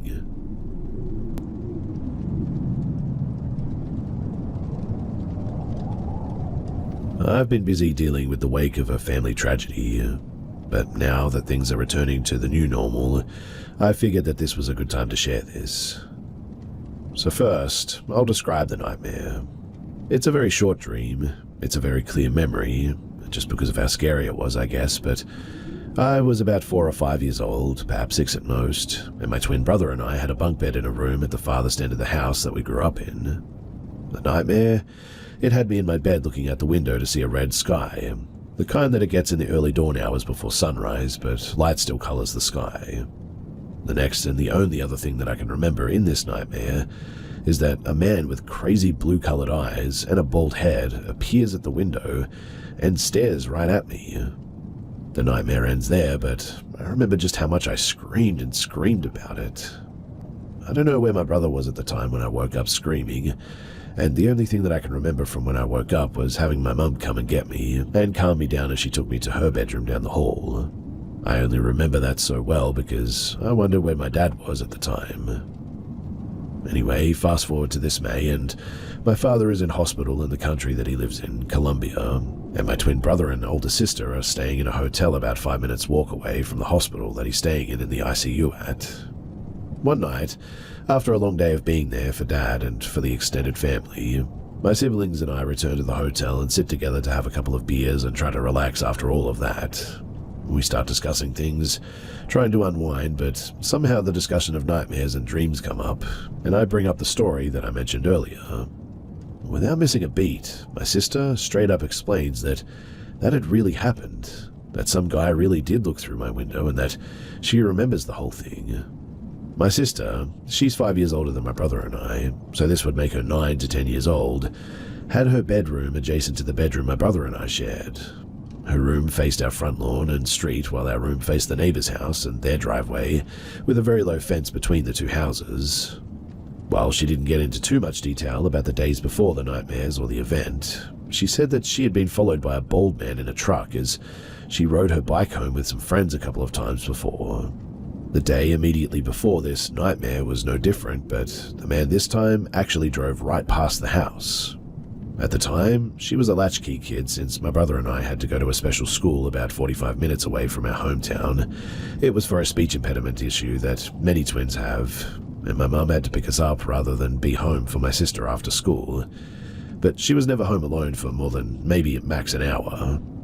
Anyway, that afternoon and evening was pretty normal as she remembers it. My dad came home from his job. He worked as a part-time cop and worked in a local hardware store, and we all had dinner, did homework, played, and did usual family things before bed. That night, though, at around 12 to 1 in the morning, this bald-headed dude had parked down the street at a small industrial park and walked up to our house and apparently tried to get in through my sister's window, which woke her up, and she screamed when she saw the man nearly opening the window as it wasn't locked. My dad stormed in and tried to shove the guy out or tried to hit him with the nightstick that he had. My sister doesn't remember exactly, but this caused the guy to run off, but only for a short time, as apparently he came back a moment later to try and get into the window in my room.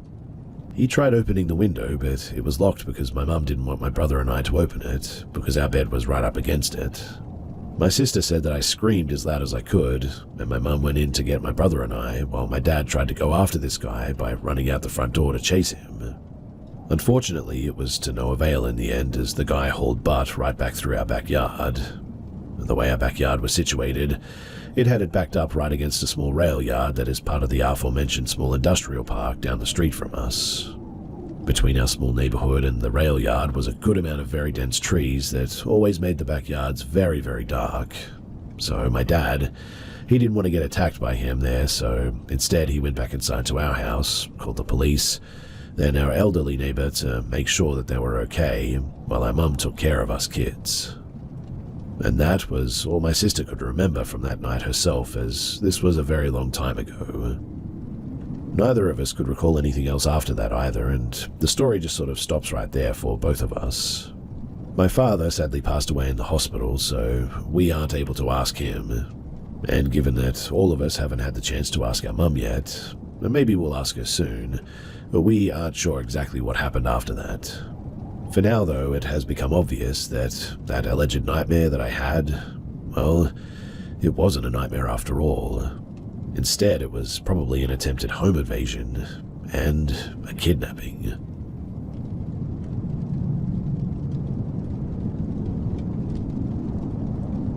I work full-time as a deputy sheriff in a very rural part of the northern US, right outside of a Native American reservation.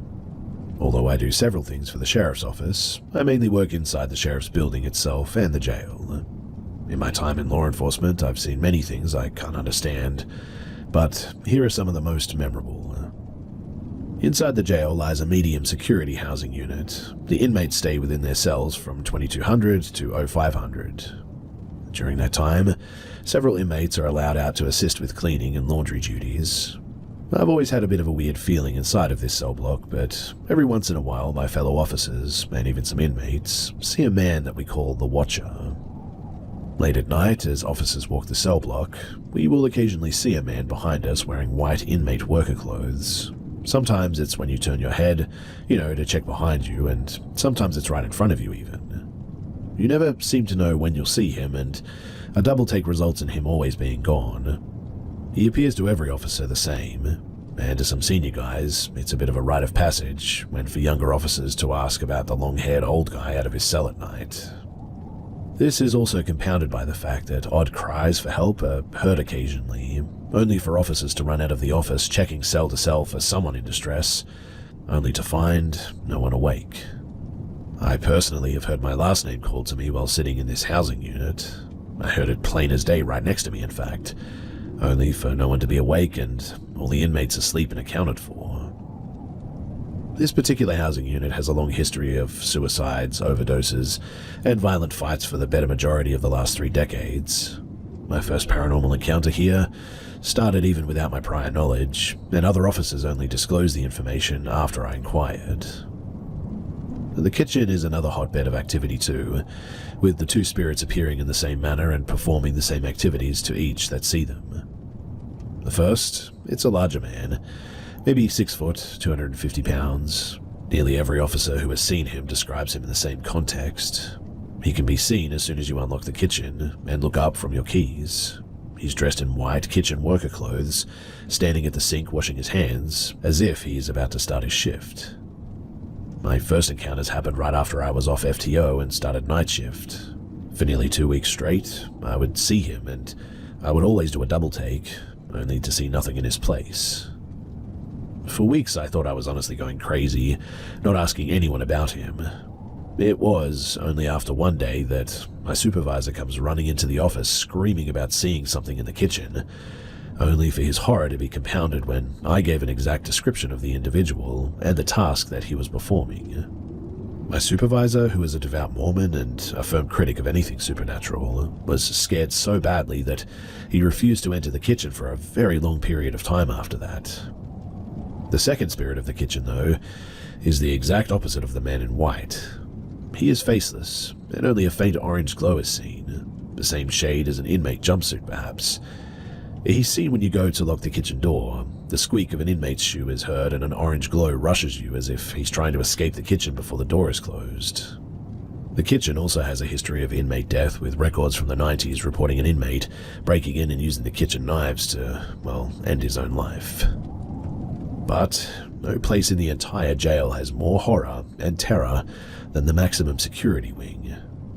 Activity is non-stop, from random door slamming to lights burning on and off. A personal favorite of mine is when you're in there, inmates can be seen at night walking the top tiers on cameras and in person, only for you to rush in about to confront an inmate for being out past bunk up, only for every door to be secure.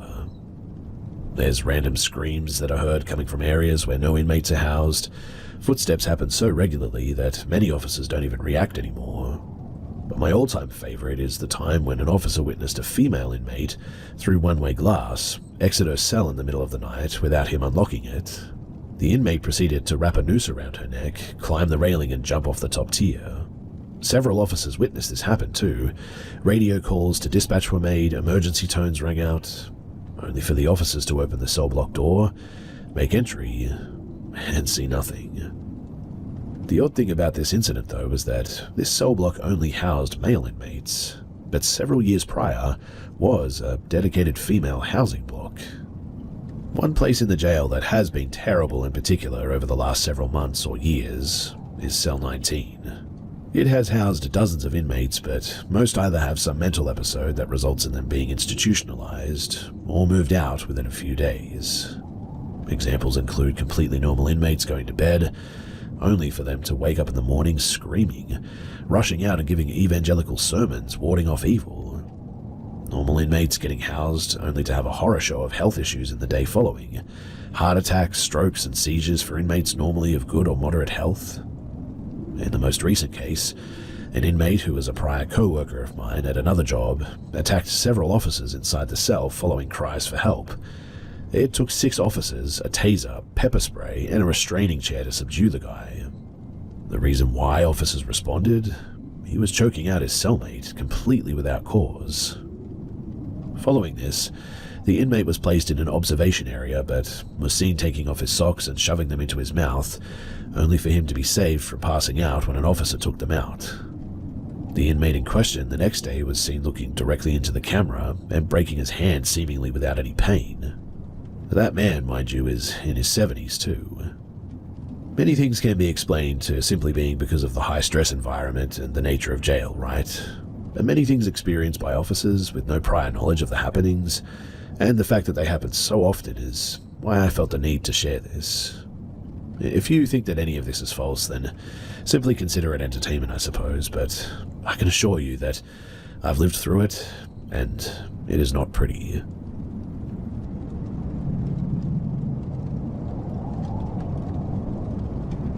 So I am not one of those people that gets sleep paralysis frequently. It hasn't happened since this first time, and as far as I know, the same goes for the others involved. The gist is that 10-ish years ago, me and my best friend and my dad had very similar first sleep paralysis episodes on the same night. Granted, as far as sleep paralysis goes, the experiences were pretty textbook. We each woke up, couldn't move, felt dread and fear, and could see a dark figure barely in a field of vision. In my room, it was squatting in front of my door. My friend says that it was beside his bed, and for my dad, he actually says that it was sitting on his chest, strangling him. I know that these episodes by themselves are pretty textbook, but what I cannot explain is the timing of it, with seemingly no common causal factor between us. At that time, my dad and I were in the same house, but we didn't know about each other's experiences until the next day. As for my friend, he wasn't staying with us that night, but he did live right down the street from us. So, am I wrong for thinking the timing of this is too peculiar? It was the first and only time any of us had had sleep paralysis on the same night, even in the same area. I feel like the odds of that happening must be very small, and if there was in fact nothing peculiar about that night, it must just be a coincidence with stupidly astronomical odds. Nearly a decade later, everyone's stories haven't changed too. That friend and I, we've talked about it a few times since then, and the one time that I've asked my dad about it, he remembered it vividly too. So, to conclude, I still have no explanation for this, and it makes me wonder if there really is something more to sleep paralysis. Do any of you know of any similar cases that were suspiciously coincidental like this? Or maybe there's a potential natural explanation that I've missed. Was this mere coincidence, or just highly strange?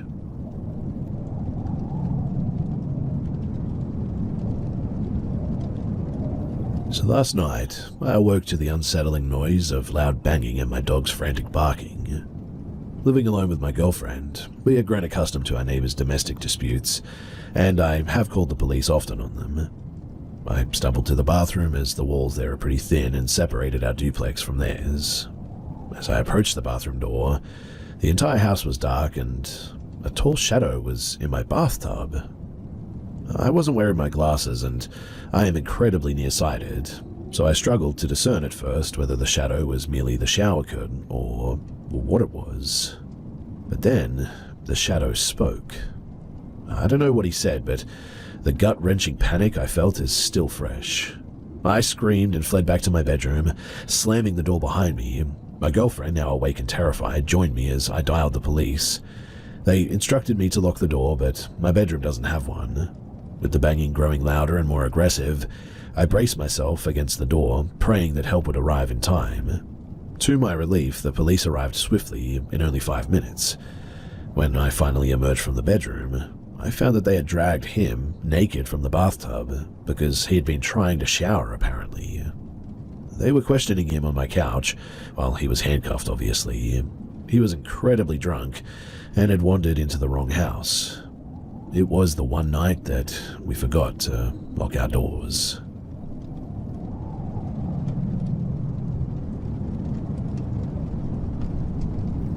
So my family used to celebrate bonfire night when I lived in the UK. If you don't know what that is, well, you probably should have listened in history class. Anyway, our tradition was to buy paper lanterns, write notes to everyone that we lost, put them inside, light them up and watch them burn out into the sky. It's pretty beautiful now that I think about it. I was at my grandma's when this happened, and we were all in the back garden from memory. After letting go, we cheered and cried, but we were happy. At one point, my memories are a bit hazy, but the things that stood out were so vivid in my head. I was on my mum's shoulders, and everyone was talking about my great aunt, who'd passed several years before. She was the rock to the family, and my first ever memory of my entire life is with her, in fact. Now, the next door neighbor's house was dark and nobody was inside.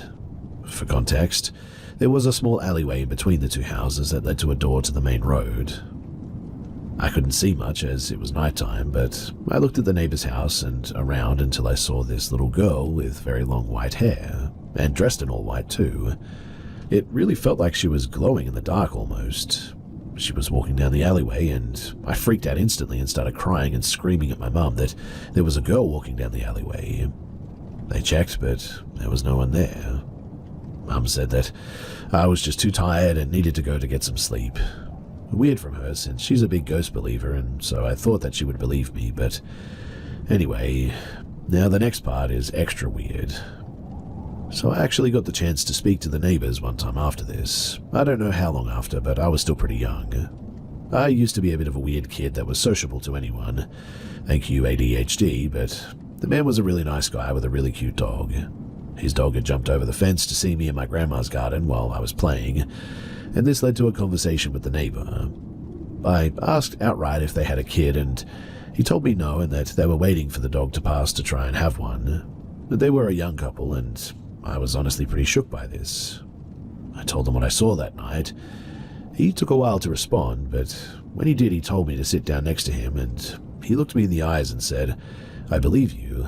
I've already seen her before. Don't worry, you're not crazy." Something like that. Out of nowhere, he drops a bombshell on me saying that, in any case, our brains are like cylinders on a satellite in space being controlled by something, and whatever we perceive as life is just simulation. Obviously, these are not his exact words, but it was something close to this. He continued, "That's why I know you're not lying, and that's why ghosts exist." He looked visibly freaked out, told me that I should leave, and I never ever saw them again after that, which is kind of crazy.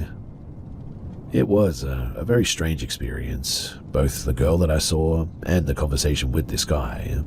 I don't know if he actually believed what he was saying or if he was just saying it to try and make me feel better, but whatever the case, it was strange.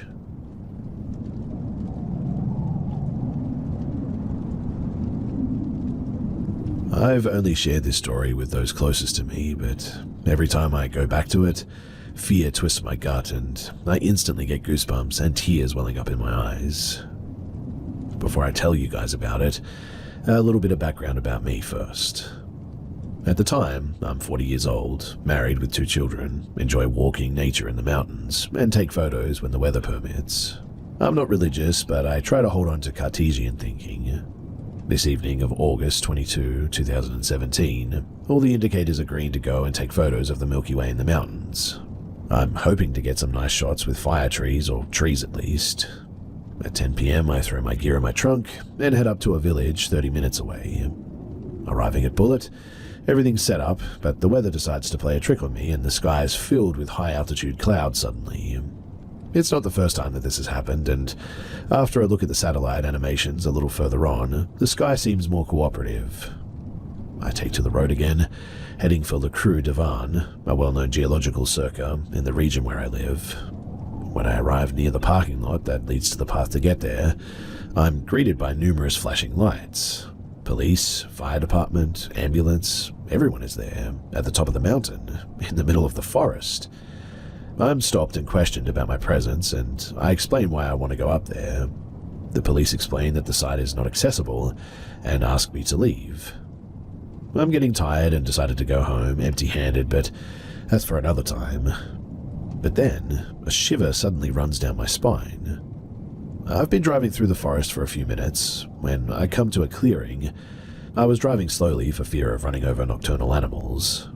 And there, in my headlights, there's this, well, he's there. At the side of the road, it's there. My eyes are riveted to this thing. I'll only see him for a few seconds in the end, and the time that it takes to overtake the car, but it feels like an eternity. He's tall, very tall, over 2 meters at least. He's also very skinny, sickly skinny, and his skin is white as a full sledge, completely naked as well. He has a little bit of black hair that's sort of tousled on his head. His arms are crossed over his chest, immense fingers dangling from the tips of his hands, and he's covered in what seems like maybe blood everywhere. He follows me with his eyes staring into mine. I'm overcome by primal fear. My whole body is screaming at me to flee, to get away as fast as I can. It's as if my survival instinct is suddenly begging me to get as far away from here as possible. By reflex, I mash the gas pedal and drive at breakneck speed to reach the edge of the lake and leave this forest that oppresses me. I keep looking in the rearview mirror, unaware of the danger I'm exposing myself to by driving at this speed. The tears of fear are streaming down my face, and they're absolutely uncontrollable. Honestly, I'm terrified to my core, like a 5-year-old whose light has gone out in a cellar. When I finally reach the edge of the lake, I pull over to the side of the road and try to regain my composure. Clinging to reality and the rationality that has always built my life like a lifeline, I feel like I'm suddenly going mad. I'm thinking that maybe somebody has had a car accident and was in distress and I didn't stop to help or something. I hate myself for having reacted so badly if that's the case, for having been overwhelmed by unreasonable fear. So I call the police, still breathing hard. I tell them who I am, that I haven't been drinking or taking drugs, and that they'll probably think that I'm crazy, but no, they're benevolent and listen to me all the way. I finally get home and my fear explodes in my belly, this look never leaving me and piercing me again. I tell him what happened to me and I start crying again. 2 hours later, at 3 in the morning, the police, they ring my doorbell. There are 3 of them, and they're obviously taking this very seriously. They ask me for more details about the time and the place. Luckily, I know the place perfectly well and give them the GPS coordinates of what happened. The next day, the crude van, where I was heading, made the headlines in the local papers. Apparently, 2 people had died there in the middle of the night in a microlight accident. With no news from the police after several days, I contacted them and also learned that a carcass had also been found several kilometers away with no one at the wheel, but that I had done the right thing by not stopping. I'm 47 years old now, and I've been back to that place many times, day and night, because it's a place that I really love.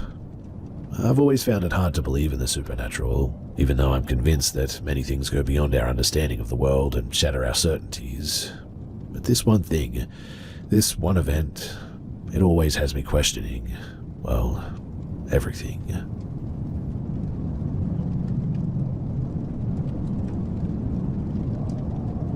I went to a wedding of my friend Courtney about 2 days ago, and I still cannot shake my mind over what happened. For context, I grew up in a very religious household and went to a church every Sunday, and Courtney is probably the only person from my old church that I still keep in contact with. The situation started at the reception. Courtney was super excited to see me, and was definitely the only person who felt that way, judging from all the stares from the people at my old church. I sat down at my table and started playing something on my phone when some guy sat next to me. He said that the seating chart said that he was supposed to sit at my table, and introduced himself as the groom's friend, Anthony. He was pretty cute, so I spent a lot of time talking to him, and we really hit it off. He didn't seem to judge me for being an atheist, and seemed genuinely interested in me. When the dance started, they started playing Brown Eyed Girl, and he offered to dance with me. We danced together for most of the night, until he left to go to the bathroom, and a little later I did too. When I came out, I saw that my purse wasn't on the table, which was weird because I swore that I left it on there. I was tired though and thought that I had just left it in my car, so I went into the parking lot and into my car to look for it, and found it on the center console. I still brought it inside, but at that point it was pretty late in the night, so I didn't think too much of it. I danced some more and noticed Anthony was gone. I asked the groom, who said that he had gone home because he wasn't feeling too good. And pretty soon I started feeling pretty sick too myself, so I said bye to Courtney and went to my car. As I put my keys in the ignition, I looked behind me and saw something weird. It looked like something had ducked down from the trunk. I took my keys out and looked back there, and that was when I saw him. Anthony was crouched down in the trunk of my car. I started screaming and ran out with him chasing after me. I went inside and told Courtney, who immediately told her husband, who walked me back to my car where Anthony was nowhere to be seen. Courtney's husband said that he didn't see his car anywhere, so he probably left. I left, and I still feel sick to my stomach thinking about it. He could have easily gone home with me and killed me if I hadn't have looked back. Courtney said that she feels terrible that she invited him and that she had no idea that he would do that. I haven't stepped out of my house since because I'm worried that if I do, that he'll be waiting for me like he was before. The last couple of days have been a bit crazy for me, but unfortunately my address was on my ID and, as I learned now, Anthony took photos of it. Anthony and the groom aren't exactly friends, but they know each other well enough for him to be invited. After the whole fiasco, the groom tried to text Anthony about it, but got no response. Anthony showed up at my job and was lurking around the parking lot before he ran off when he saw security. He left me a note on my windshield that just says, "I'm watching." Security at my job has been notified about him, so hopefully I'm safe there. I was told by other people that went to the wedding that he was introducing himself as my boyfriend, and that he was planning on proposing. I'm currently trying to file a restraining order against him and feel horrified. He lives in my city and knows where I live, so I'm staying at my aunt's house as I speak, and if anything else happens, I'll be sure to let you guys know.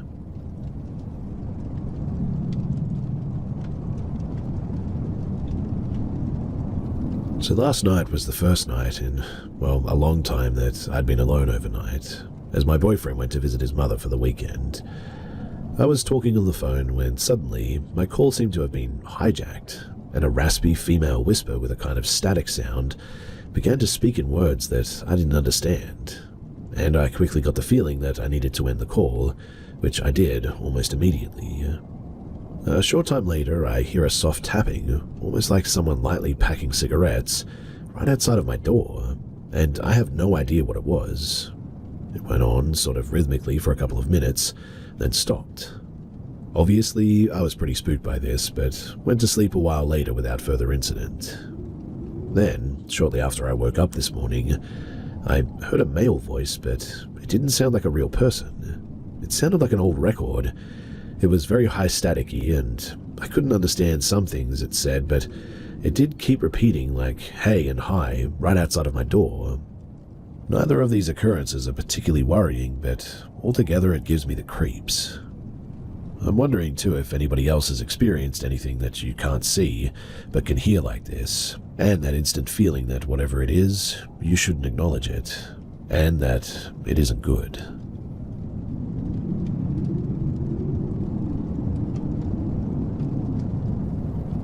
My mum's father died when she was around 18, and ever since I can remember, she frequently visited his grave at the cemetery, decorating it, visiting, and so on. When I was too little to be left alone and my dad wasn't home, she would always take me with her too. Ever since I can remember, I have hated that cemetery. Being there always made me anxious, scared, gave me bad vibes, whatever you want to call it. I would always refuse to get out of the car at first until, inevitably, being alone sitting in the car got too scary, so I got out. The grave isn't far from where you'd park your car on the pathway thing, so I could get out and join my mum easily enough. Because of this, there's a tree nearby between the graves and the road. Getting out of the car always made the feeling worse, even if I was with my mother. I couldn't wait to get home. This went on for years too, until a few years ago, when I was around 16, I believe, my mum told me a story that literally made my jaw drop. Now, I hadn't gotten out of the car during that visit, and when she got back in, she said, "You know, you've never liked being here, and ever since the first time me and your dad brought you as a baby, it's always been like that." And then proceeded to tell me a story that made the whole thing make a lot more sense. Apparently, when I was a little baby, old enough to sit up on my own and such, I think, my mom and dad took me to the cemetery to visit my grandpa's grave. I was sitting in the grass, happy and all. They were keeping an eye on me, but weren't like all eyes on me sort of thing. I was looking up in the aforementioned tree between the graves and the road, and all of a sudden I just started screaming, like I was being actively stabbed or something. I was just completely terrified. My parents scooped me up and checked me over. There's no ants or bugs on me or on the ground where I was, but I kept crying until they left, eyeing the tree. I don't remember what I saw in the tree, obviously, or I would describe it, but whatever it was, it scared me so bad that it must have scarred me or something. After she finished, it made much more sense to me why I never liked that place and was also just so anxious, to be there.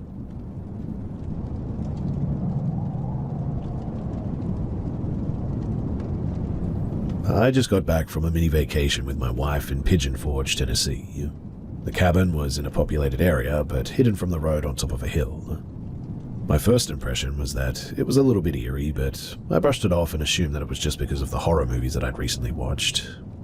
The energy inside felt a little bit heavy, but nothing that I couldn't handle. I'm very sensitive when it comes to paranormal energies, and I've lived and worked in haunted places all of my life. This cabin was different, though. The dark energy was overwhelming, and I didn't sleep until daylight for the 3 nights that we were there. In the end, I had to sit in the living room where I saw shadows and the cord on the wall-mounted phone swing and suddenly start and stop again. There were banging noises and also the sounds of someone walking through the hallways. Also, I could absolutely not take being in the bedroom. It was filled with mirrors. My wife would wake up every morning at around 3 a.m. and be unable to fall back to sleep.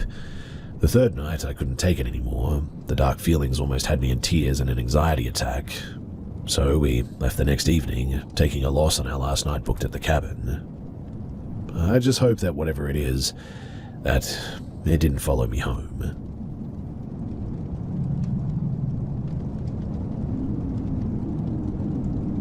I bought my house in 2013 and was aware that before we moved in, an elderly lady had lived there for around 4 years before passing away. But we never learned if the woman passed away in the house, but I was not worried about it at the time. This is just for some context, as I'm not actually sure to this day that anyone actually died in the house. Anyway, in June of 2013, one night before we moved the furniture to the new house, my wife and our 2 toddlers were painting and it was getting pretty late.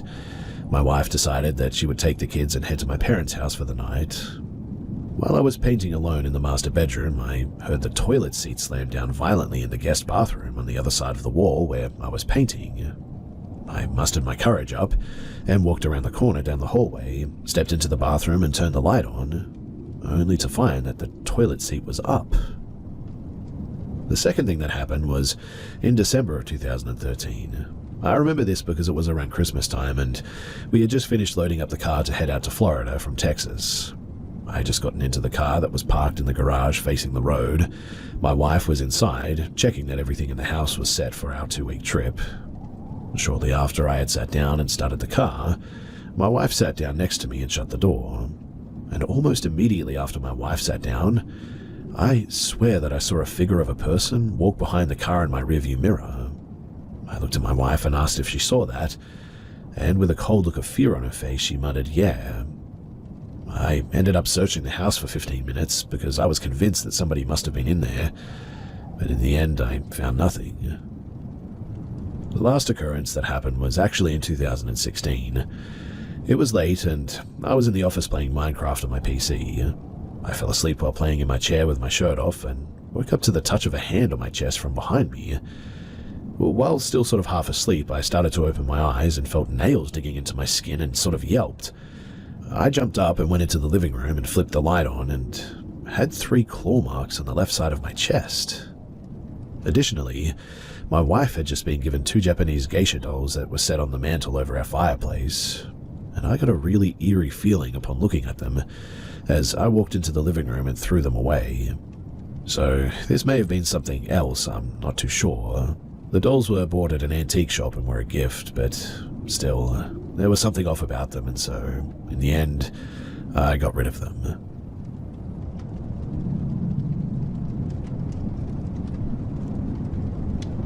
This happened when I was 16. I was staying with my best friend at an old plantation house in Inverness, Mississippi. It had a very old shack out back on the property. We had been on the Ouija board earlier, and afterwards I set a video camera on the staircase, aiming at the Ouija board. After watching the recording, we noticed orbs coming out and back into the Ouija board. I didn't even know about orbs at the time, but I just thought that it was pretty cool. I didn't realize that we'd actually captured something very interesting. Really, I wish that I still had that tape too. Anyway, later that night at around 3 a.m., my friend's nephew, who was about 3 at that time, came out of his room walking in a sort of daze. We asked him what he was doing, and he didn't answer. So we asked again, but said his name. he sort of looks at us and says, "Eyes are not Nicholas. My name is Samuel. I live out back in the slave house." This was not Nicholas's voice, too. I mean, he had never heard anyone speak in that sort of slang before. He then turned around and went back to his room and went to sleep. I asked my friend if Nicholas had ever spoken like that, and he just slowly shook his head. We were both pretty freaked out, but not scared. Nothing ever felt really malevolent or anything. I'm 42 now and starting to realize that my life is on a downward spiral to death. It honestly scares me, and I just want to be with my family and friends again after this life. When I start to doubt myself about it just being nothingness, after I reminded myself about what I experienced that night, I always feel a little bit better. It hasn't been religion or anything like that that makes me believe that there's something after this. Instead, it was that experience that night. I know what I experienced, and I know that someone entered back into our reality for just a couple of minutes then. So they had to be, well, somewhere else. And that is what gives me some comfort when I think about death.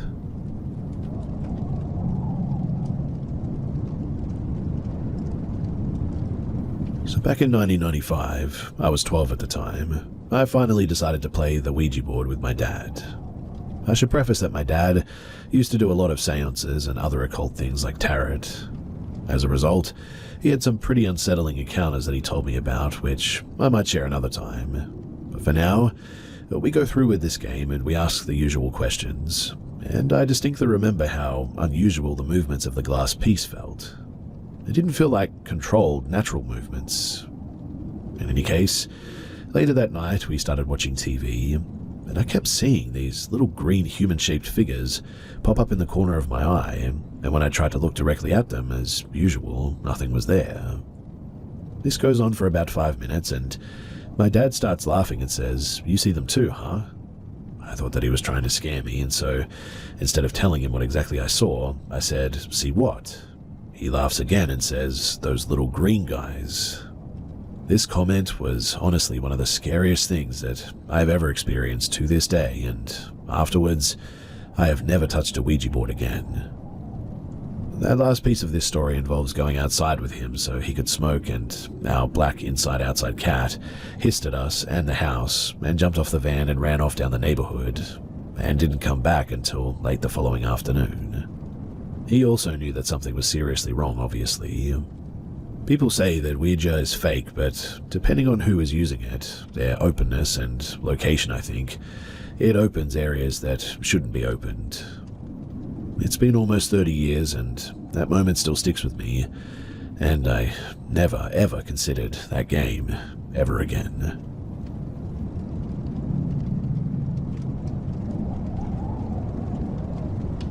Over Valentine's Day weekend, my new wife and I spent our honeymoon in New Orleans. We stayed at the St. Charles Hilton near the French Quarter. It happens to be an old Masonic lodge from the early 1900s. The building is beautiful and has been rebuilt or added onto over about 100 years. It is an 18-story hotel with ballrooms, a Masonic chapel, and a secret theater even. Now, the first night there, we had some bad dreams. I don't really have bad dreams. I tend to have more lucid dreams, so it felt strange, but things definitely got weirder. On Thursday, February 13th, my wife and I woke up early, took the streetcar to the Garden District, and wandered through the streets for a bit. We visited an old cemetery and checked out the architecture and some shops on Magazine Street. We had such a great time walking the streets that we wandered back to the French Quarter on foot.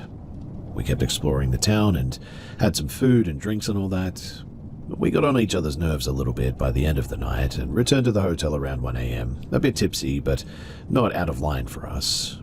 We promptly went to bed, and around 3 a.m. I found myself in a dream on the 3rd floor of the hotel. Our room is on the 5th. I just came off of the elevator and peeked around the corner to a seating area outside of the ballroom. There was a woman dressed in a black lace high-collared dress, sitting on the couch, and it looked as if she were cradling something. Her dress was old, she was dim in color, and her dark hair was up in a sort of coiffed bun. I stared at her for a bit, pulling back and then peeking again.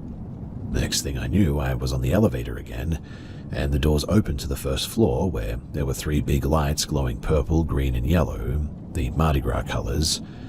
At this point, my dream seems to change, and I realize that I'm not wearing any clothes except my big pink granny panties, like the dreams most folks have in high school or college. I started to panic. The only thing that I can think is that there are bathrooms on the second floor, and the dream sort of fades again, and I'm trying to open the bathroom doors on the second floor, but they're locked. At this point, I remember that we have a room on the 5th floor. I hurry to the elevator, cupping myself.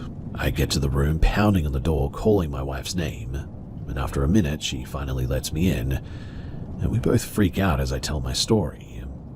It was 4 a.m. at this point, and yes, I was wandering the hotel in the middle of the night, naked for who knows how long. She didn't hear me leave, and the door was heavy enough that I had to work to open it. After a good panic attack, I called the front desks. The gal didn't want to talk about it, but assured me that nobody could get the videotapes without a subpoena. We both took time to calm down a bit, and I eventually went back to sleep at around 6 in the morning. Now, I have not slept walk since I broke my arm and my collarbone when I was about 4. I tried talking about the incident with the night security gal on Friday, but she said that she doesn't mess with that stuff. On Sunday, I asked the evening front desk gal about ghosts in the building, and she told me of a man on the 5th floor, a woman in black on the 3rd, and a woman in white that was seen anywhere between the 2nd and the 14th, technically 13th due to skipping it, but she told me about the building history and the Masonic Lodge, and gave me a cool printout of the history of the building. I then told her my story, and she was creeped out but wanted more details about the woman in black because she wasn't seen much. She believed me though, and honestly that felt pretty great. Over the rest of our stay though, we still had some rough dreams, and sleep only came to me after about 4 in the morning. The TV also turned on by itself multiple times, which was very weird.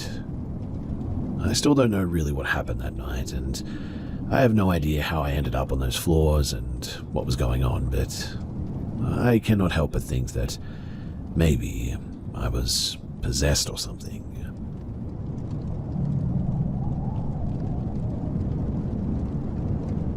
So, before I begin this, I would just like to say that this is a true story, and I am also of sound mind.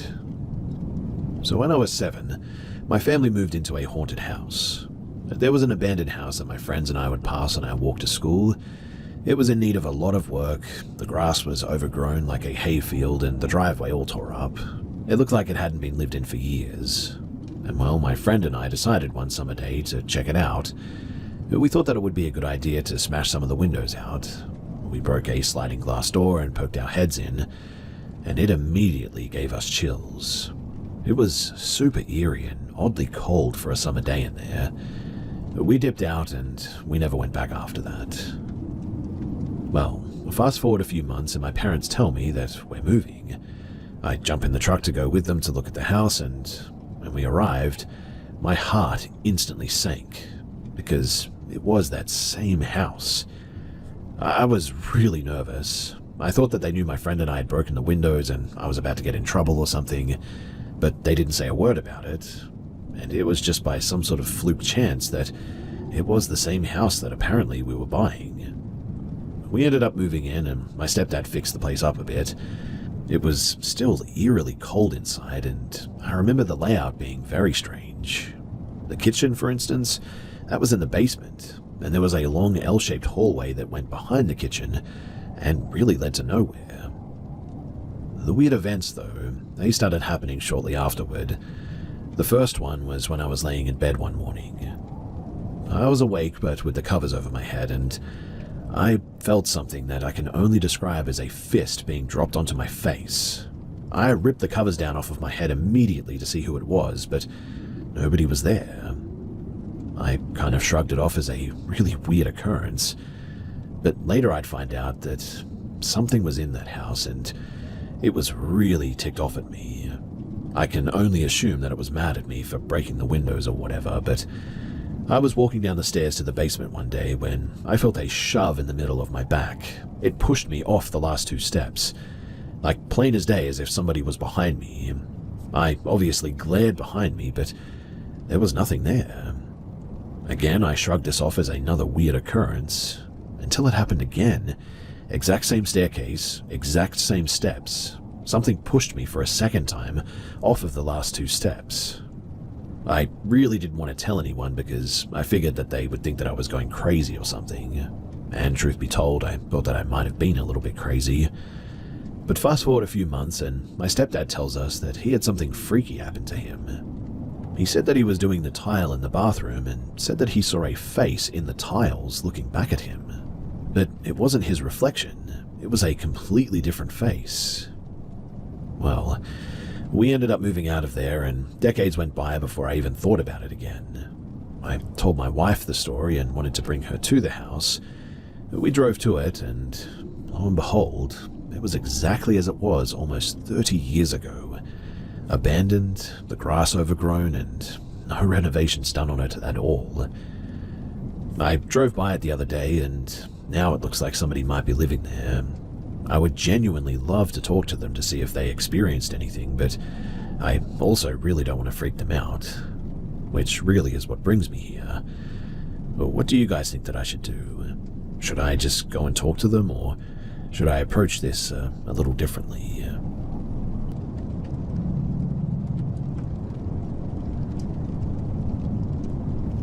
So I want to share a story of my childhood home in upstate New York, and I thought that you guys might like it. I personally don't know if I believe in the paranormal because, other than this house, I haven't experienced anything else. So, when my dad and my mum first bought this house, my dad was working at a nearby music store. I think it was anyway. While working here, he said that a very suspicious old man would come in, often wearing bones on his necklace. My dad, being punk and 20-something, thought that this necklace was awesome and asked the old man about it. The old man told him that they were real bones. My dad, messing with the old man because he didn't believe him, told him that he wanted a human skull. The man said that he could get him one. My dad thought that this was hilarious, and after a couple of weeks went by, he started to forget about it. But one day, that man came in and actually gave my dad a skull. My dad was very surprised, obviously, but assumed it wasn't real, and so he took it home. My mum, who is very superstitious, was really mad at my dad and told him to get rid of it. My dad decided to put it into the basement and forgot about it, and after this, the house was just never the same. My aunt told me that she saw my brother, who was probably a toddler around this time, being held by a little girl out of the corner of her eye. My mum also claims to have seen this little girl hanging around me and my brother's rooms when we were toddlers. My mother soon began to have horrific dreams and would see people standing by her bed. She woke up on multiple occasions screaming bloody murder and claiming that there were men in her closet. Weirdly too, sometimes she wouldn't even remember these fits. Now, when I was around 5, I started to have extreme night terrors as well. I would also sleepwalk, and one night my mum woke up in another scared frenzy that she would have. She quickly went to my room to see that I wasn't there. She went downstairs to see me sitting crisscross applesauce in front of the TV that wasn't even on. When she asked what I was doing, I told her that I was watching my show and that I wanted to hang out with my friends outside. I don't remember this, by the way, but my mum carried me upstairs and put me into bed. Eventually, too, my brother played with a Ouija board and claimed to see my mum standing up straight in bed with her eyes staring forward. When he tried to talk to her, she simply got back into bed and just went back to sleep. Another time, another thing that would happen is that you could hear people walking up and down the stairs, even when you were home alone. There was often knocking on my walls as well, and after my parents got divorced, my mum decided to move out of this house. The basement was very big and cluttered, so we called someone with a big garbage truck to help us empty it out. When my dad moved out, he didn't go looking for the skull because he had forgotten where he'd put it down there, and after cleaning out the whole basement, going through everything, we never found that skull. There was no creepy history in that house as well, mind you. We actually knew the woman whose father built the house in the 80s, and other than this woman's family, we were the only other people to live there at the time. The last time that I was in that house before leaving, I truly felt terrified as well, like something was telling me to get out and leave.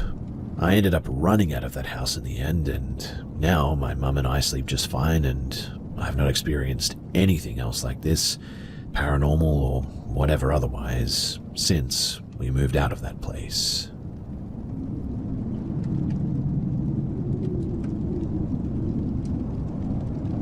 So I would just like to say that my knowledge of all things paranormal is extremely limited.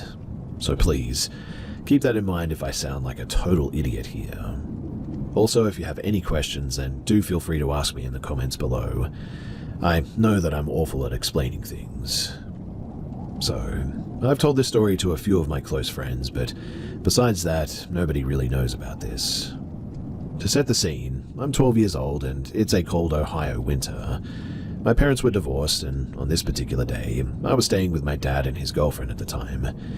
His girlfriend had a daughter, Allie, 14, and she had a boyfriend, Evan, 14. At this time, I saw Allie as a sister because I grew up with 5 brothers and no sisters, so I wanted her to be my sister so bad, and on this particular night, Allie and Evan had invited me to join them at a youth group event across town. I was reluctant because it was for high schoolers only and I was in the 7th grade, but they eventually convinced me and so we went. We walked across town in the freezing cold, and after about 20 minutes we made it to the right building. I don't remember if the building was actually a church, but it was a 1-story building. There were doors on both ends that were connected by a hallway, so if you looked in the glass on one door, you could see down to the other door is what I'm getting at. But when we got to the building, nobody was there and the only light on was a singular light in the hallway. We were annoyed that Evan had gotten the date wrong and we walked in the cold for no reason, and so we decided to rest at the building for a few before making the walk back home. As we approached the building, I remember Allie looking into the window on the first floor. I remember watching her jaw drop as she looked into it. Next, Evan looked in and started describing what he was seeing, a tall figure in the hallway. My heart dropped, but I honestly thought that they were just messing with me. But then I looked, and I saw it too. As I looked in the window, I see a tall figure in the hallway, but it looks like it's crouched down. It has insanely long arms and legs, and when I look in its general direction in the process of standing up, immediately I can tell that it is as tall as the ceiling is. It was wearing a suit or something and had extremely pale skin, but no face. And as it's standing up, it's waving its arms around like crazy. The figure looked eerily similar to the Slender Man, but I know that that's just a creepypasta. Really, I don't know how else to describe what was standing in front of me, but immediately I take my eyes off of the window, but because we were dumb kids, we decided to take a walk around the building before we left. I tried to avoid looking through the windows, but there was a sort of tapping noise that I heard as we made our way around it. I'm not sure that was anything paranormal, but it was weird, and so I thought that I should add it. One final note too is that I talked to Allie years after it happened, and I am like 99.9% sure that it wasn't something that they had planned just to scare me. I think that we all genuinely saw this thing, and I'm just so curious to know what it was and what any of this means. So, if there is somebody out there who knows what this is or can give me any sort of information about it, then I would really love to hear your thoughts.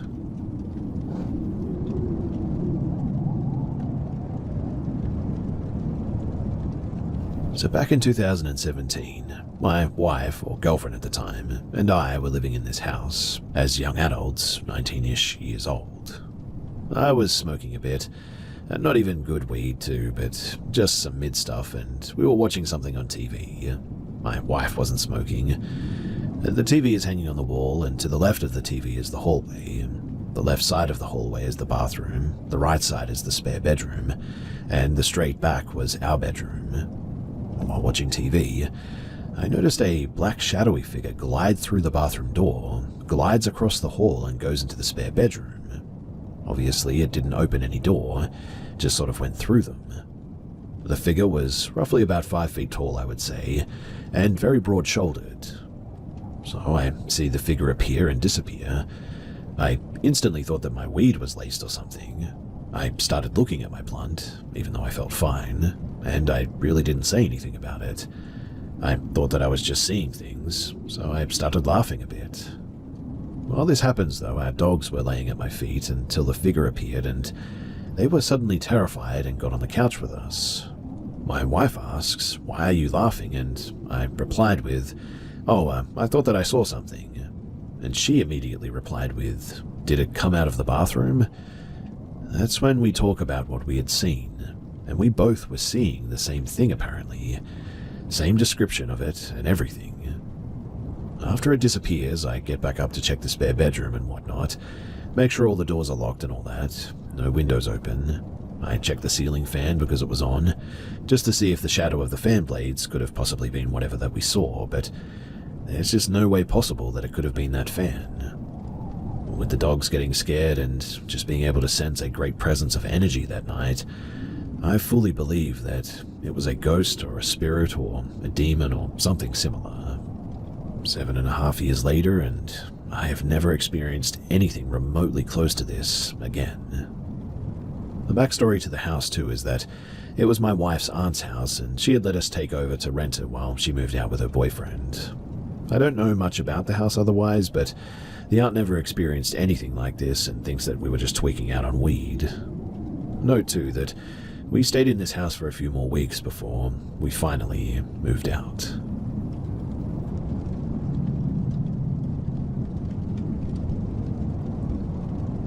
This is a true story of an experience I had as a child with what I knew at the time as the Moose Man, but which I now suspect was a Wendigo.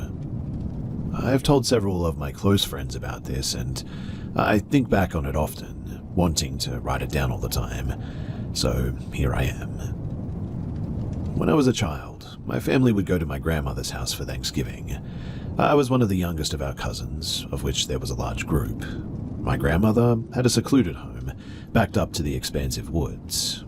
Her house was adorned with Native American artwork and artifacts.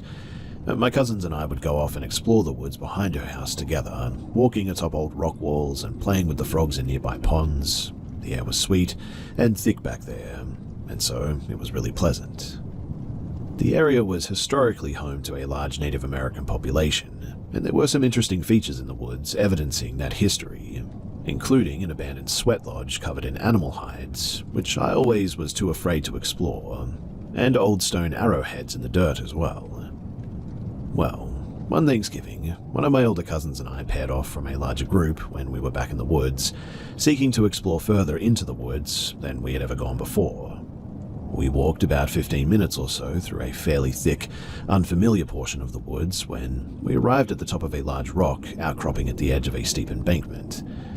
The hair on my arm still stands up thinking about this too, and even right now as I share this it does too, but I saw a tall humanoid figure in ragged clothes at the bottom of the embankment, about 30 to 40 feet down, facing away from me and my cousin. I was curious but wary, wondering if the figure were a dummy or maybe someone that was injured and needed our help. I considered calling out, but saw the figure move slightly, and suddenly I was full of fear. Without making a sound, I tapped my cousin and signaled for him to look down at the figure. We looked back at each other, and I was hoping for a sense of reassurance, but I could see a dread in his eyes that shot down my spine. And when we looked back down at the figure, it turned toward us. This tall, lanky, ragged humanoid figure had the face of a moose, and it was looking dead at me.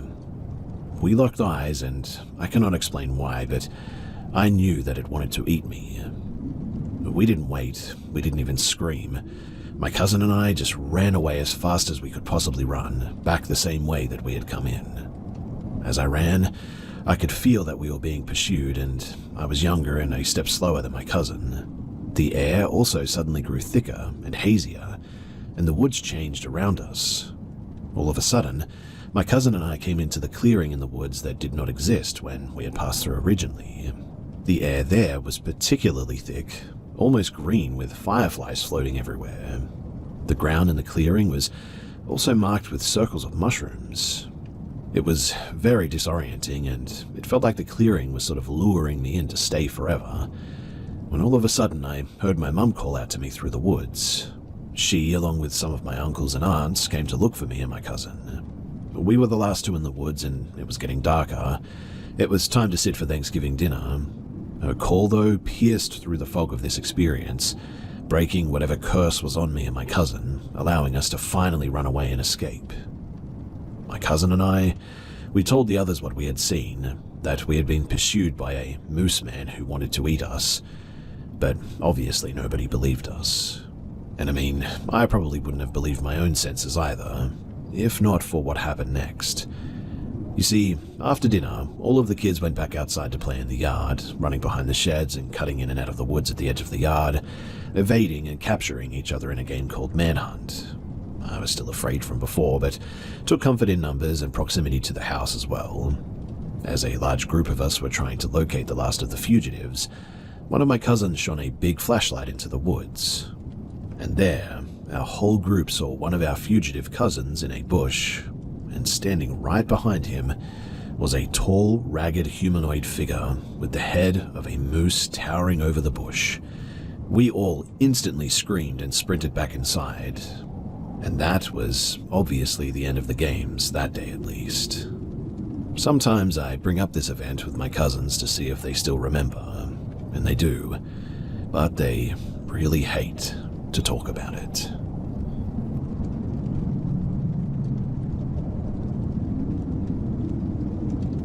This all started when I was 6, and lasted until I was about 8.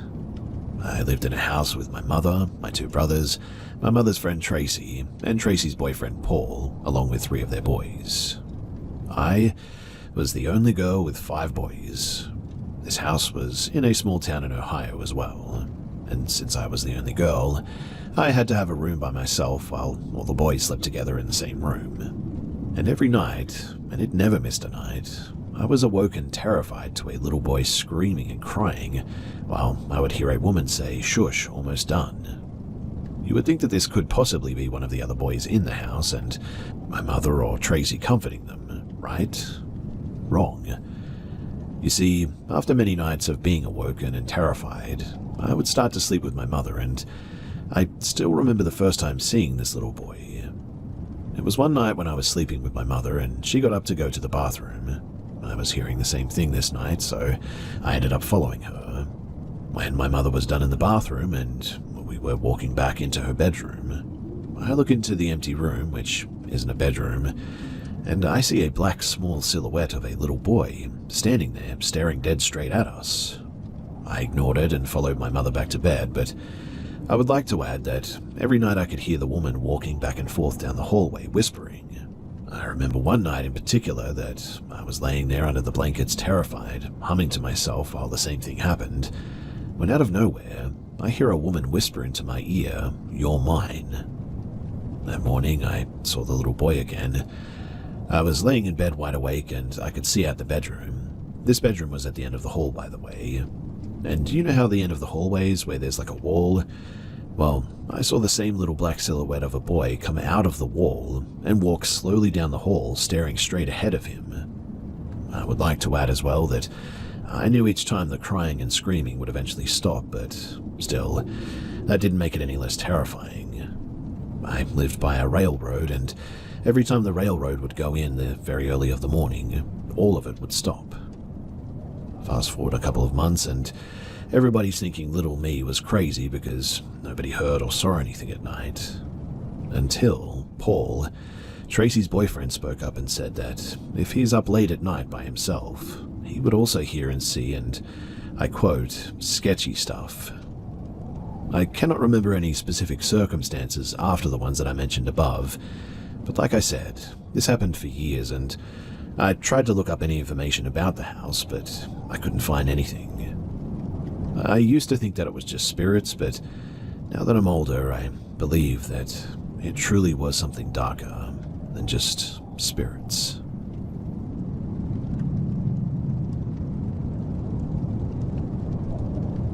This happened to me a year ago, outside of a famous department store in Mexico while I was waiting for the bus. That day, I went to buy a birthday cake for my best friend, among some other things. So I had a lot of things to carry, and I usually walk home. It's not that far, but since I had a lot to carry, I decided to wait for the bus. It was around 4 p.m., and since I was in a very central part of the city, there were a lot of people walking around and waiting for the bus. So I found what happened next really, really strange. I was leaning against a window of the department store while carrying the bags and trying to keep my balance so the cake wouldn't slip, when a woman approached me and started talking to me. I don't know what I look like, since people always approach me to talk to me easily, even though I'm quite introverted, so it didn't seem too strange to me at the time. However, one of the first things that she said to me was a warning. Something like, "Be very careful with your things. There are very bad people around. Someone can steal from you." I took it as kind words and really didn't pay too much attention to it. However, the woman began to ask me where I lived, what bus I took, what my parents' names were, what they did for a living, where I would go. The questions were probing, to say the least, and it gave me a bit of a bad feeling. So I lied about all of them, following my mother's advice regarding strangers. And then she began to tell me nonsensical things about her personal life, and she really just had no verbal coherence. I didn't understand anything she was saying, as if she was telling me random stories and connecting them in sort of absurd ways. I noticed that there was something very weird about her when I examined her too. Her face was delirious, looking almost to the sky, her eyes opened wide when she spoke nonsense to me, and she had a disheveled appearance that I had not noticed before. I sincerely thought that she had schizophrenia or something like that, and then she began to get very close to me, invading my personal space and repeating the same warning from the beginning over and over again. I began to get scared by this, and I moved away from her. Even a woman saw us and also seemed surprised. And at some point, the woman cornered me and got so close to my face that I felt as if I was being harassed or something.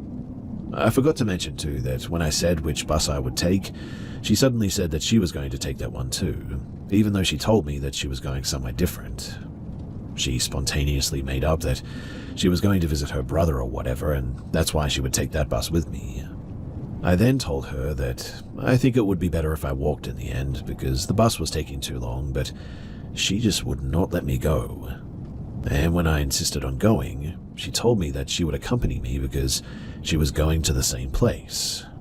Honestly, I didn't understand what she was saying, and in the end, already quite nervous and scared, I told her that I would walk, and I said goodbye pretending to be nice, and I simply walked to leave, and then she started following me from behind for about a block. When I turned to change street, I had to run without even caring about the cake until finally I lost her. I've had to omit a few observations to keep this shorter, but I got the impression that if she didn't have any intentions of assaulting me at any opportunity, then maybe she was waiting for us to be alone somewhere so that she could do something worse. Sometimes these are kidnapping tactics in Mexico where there are more people involved and all that. Luckily, it was the afternoon and there were a lot of people still walking around, but really, I don't know what would have happened if I had gotten on that bus. Would she have followed me? To what extent? And to do what? I still don't know, but I'm glad that I never had to find out.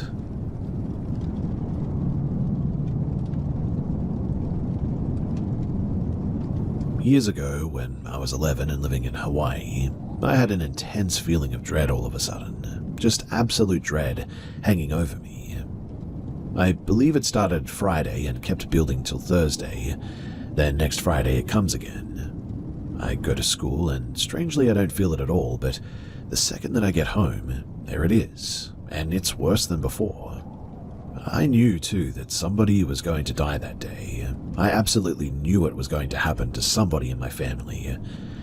I spent all day in the living room watching everybody like a hawk as well. I didn't feel it directed towards anyone until later that night, once it got dark. It had been building and building, and I felt like I was going to explode. Then my mother walks by me and grabs her keys and says that she's going somewhere. I didn't really listen. The blood in my ears was too loud, and all I could see was the keys in her hand and her mouth moving but no words. And I knew then that it was her. If I let her go in that car, I knew that I would never see her alive again.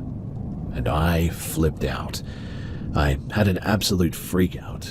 I threw myself at her feet and grabbed onto her legs and started begging and screaming for her to stay home, just begging and pleading for her not to leave. I was absolutely hysterical as well, and I just couldn't control my emotions at all, switching between gut-wrenching cries, pleading, and attempting to grab the keys from her hand. At some point, I started saying, "I don't want you to die," over and over again. "If you leave, you're going to die." She was so startled and scared by my behavior that she sat on the couch next to me and held me and put on the news for ambient noise. I had successfully gotten her not to leave the house. This probably happened around late 8 o'clock, but distraught 11-year-olds do not check the time, nor care to. It's now roughly 9-something, and my mum decides to switch channels to a different news channel. The story being told was kind of inappropriate, but by that time I had kind of calmed down a little bit, but was still sniffling. The feeling of dread had died, but a weirder, more undescribable feeling had replaced it. Kind of like anticipation, but with a negative spin, but definitely not dread anymore. The news channel that she chose was describing and showing helicopter footage of a 13-car pileup on the main road that connects to the road leading to our neighborhood. And it had happened around the time she would have left, and they were still covering it. There were only a few survivors. Almost everyone had died, and the survivors were severely injured, and they weren't sure that they would even make it.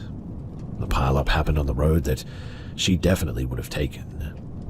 We both sat riveted to the TV, watching them interview the bystanders who had witnessed everything, and the people who had barely avoided the crash. They were shaken, terrified, and crying. They interviewed a man that had tried to save people from the crash, and he was covered in blood and describing the bodies and talking about how he couldn't save anyone. He was beyond shaken, and his body was jittery from the adrenaline and fear. Me and my mother, we just sat in silence. My little siblings were there too. They had come out when they had heard the screaming, but I don't really remember them doing much, so they aren't very relevant to the story. What happened afterward is a little bit of a blur for me because the sheer relief or devastation that I felt was awful. My mum lived, obviously, but all of those other people had died, and it really felt rotten. I hugged my mum and thanked her for not leaving. She said that she was glad that she didn't leave too, but didn't really speak much, and honestly, I can't blame her. I mean, what's there to say? Me and my mum slept in the same bed that night, and I still couldn't let her go. I needed to know that she would be okay and would still be alive in the morning. She didn't ask me how I knew, but made an offhanded comment about me being psychic the next day. I guess I forgot all about this, but I remembered it all today and have been feeling all sorts of things ever since then. I confirmed everything with my mum as well, and she says that it was the weirdest experience of her life. I still feel kind of crazy. I mean, my brain forgot about all this, but my body remembers the strain of the dread that I was under. I'm feeling the physical effects of it at this very moment, in fact. Almost like PTSD-like symptoms.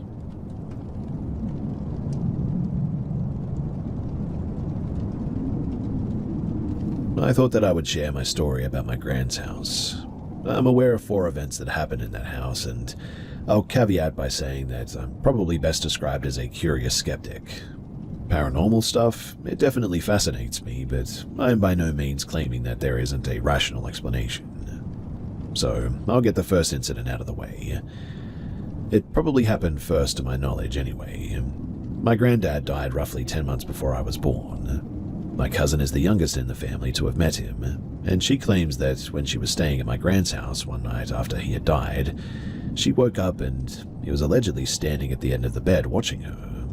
I say, get it out of the way, because that's literally all I know, and frankly my cousin is terrible and she lies, so who knows. But the remaining events occurred in a different room to the one my cousin claims to have had an experience in. This room was the smallest bedroom, and I hated this room. For as long as I can recall, I hated how it made me feel, and I used to always say that it was haunted, even before I had any experiences that I couldn't quite explain. But one of the weird feelings came from behind the door where there was a narrow recess in the wall. It was maybe 15 inches across, and my gran used it to store loose odds and ends, like rolls of wrapping paper and such. But for some reason, I always felt like something was watching me out of that little gap in the wall. One time, I was probably 5 years old. I was staying the night at my gran's place and had to sleep in that room. Despite every effort to make the room friendly by putting up Barney wallpaper, for non-UK or perhaps younger UK readers, this was not Barney the dinosaur, but a cartoon from the late 80s, early 90s, about an old English sheepdog. But I still hated that room. I got told that it was time for bed, and so I made my way up the stairs. At the top, the stairs turned to the right into a short landing, and I had to come back on myself to get to the room at the end, but as I turned, I froze. On the white wooden door in front of me, I could see a face with horns looking back at me.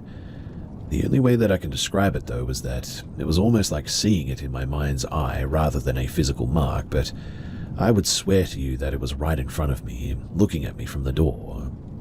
Now, it could have well been a product of a child's vivid imagination, but it sufficiently freaked me out enough to make me cry with fear and panic. I quickly ran back downstairs to get an adult and said that there was a face on the door. When I was brought back upstairs, though, it was gone. The third incident happened when I was about 13. My gran was the only one in the family who had Sky TV, so I would regularly go and visit so that I could watch wrestling on TV. On this particular day, I was downstairs watching and my gran was upstairs. Usually she was just sewing when she was upstairs. She had one of those old Singer sewing machines, a big cast iron unit with a solid wooden frame. My gran was like 4'9" as well, a tiny woman, with her healthiest years definitely behind her. But anyway, I was downstairs watching The Rock do his thing and I heard a terrific bang from upstairs. I rushed upstairs to check my gran was okay when I saw her come out of her bedroom, and the sewing machine, which easily weighed upwards of 30 pounds, was on the floor having tipped itself over. She and I both had no idea how that had happened. Now lastly, some years later, I was speaking to my aunt and she had spent a lot of her childhood in the 60s and 70s growing up in that house.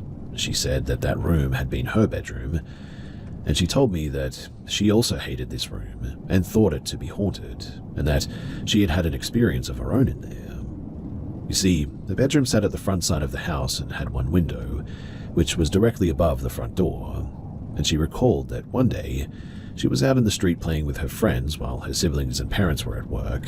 She is the youngest of 4, and something made her look up at the house, and in the window, she could see the figure of a man standing looking out onto the street, despite knowing for sure that there was nobody home. So, that's the story of my gran's house. Unfortunately, we have no ties to the house anymore as she moved out in around 2010 and she died in 2012.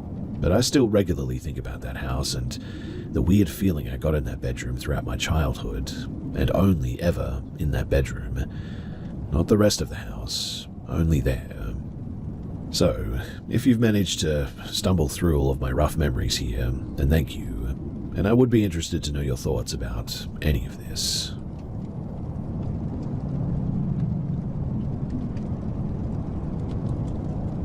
So my husband and I stayed up pretty late the other night, binging a show. We finally decided to head to bed. I went upstairs, closed the bedroom door and turned the fan on, then laid my head down while he headed to the kitchen to fill up his water bottle. And the second that I laid my head down, I heard what can only be described as a demonic, something out of a horror movie, scream coming from downstairs. I was frozen in fear for a moment, then decided to text my husband and ask if he heard it too.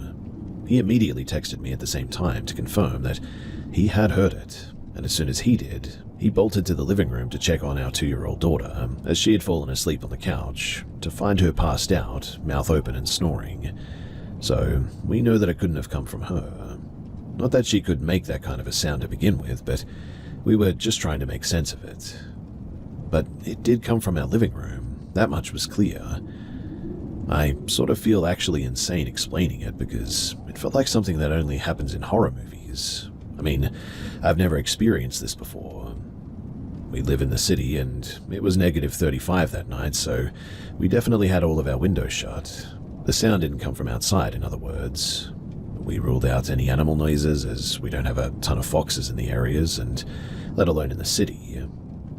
Our home is 114 years old, and right across the back alley from a funeral home, selling point for us. And when we first moved in, our neighbors and a few others had stated that the house was haunted, but in the past 2 years that we've lived here, we've never experienced anything terrifying.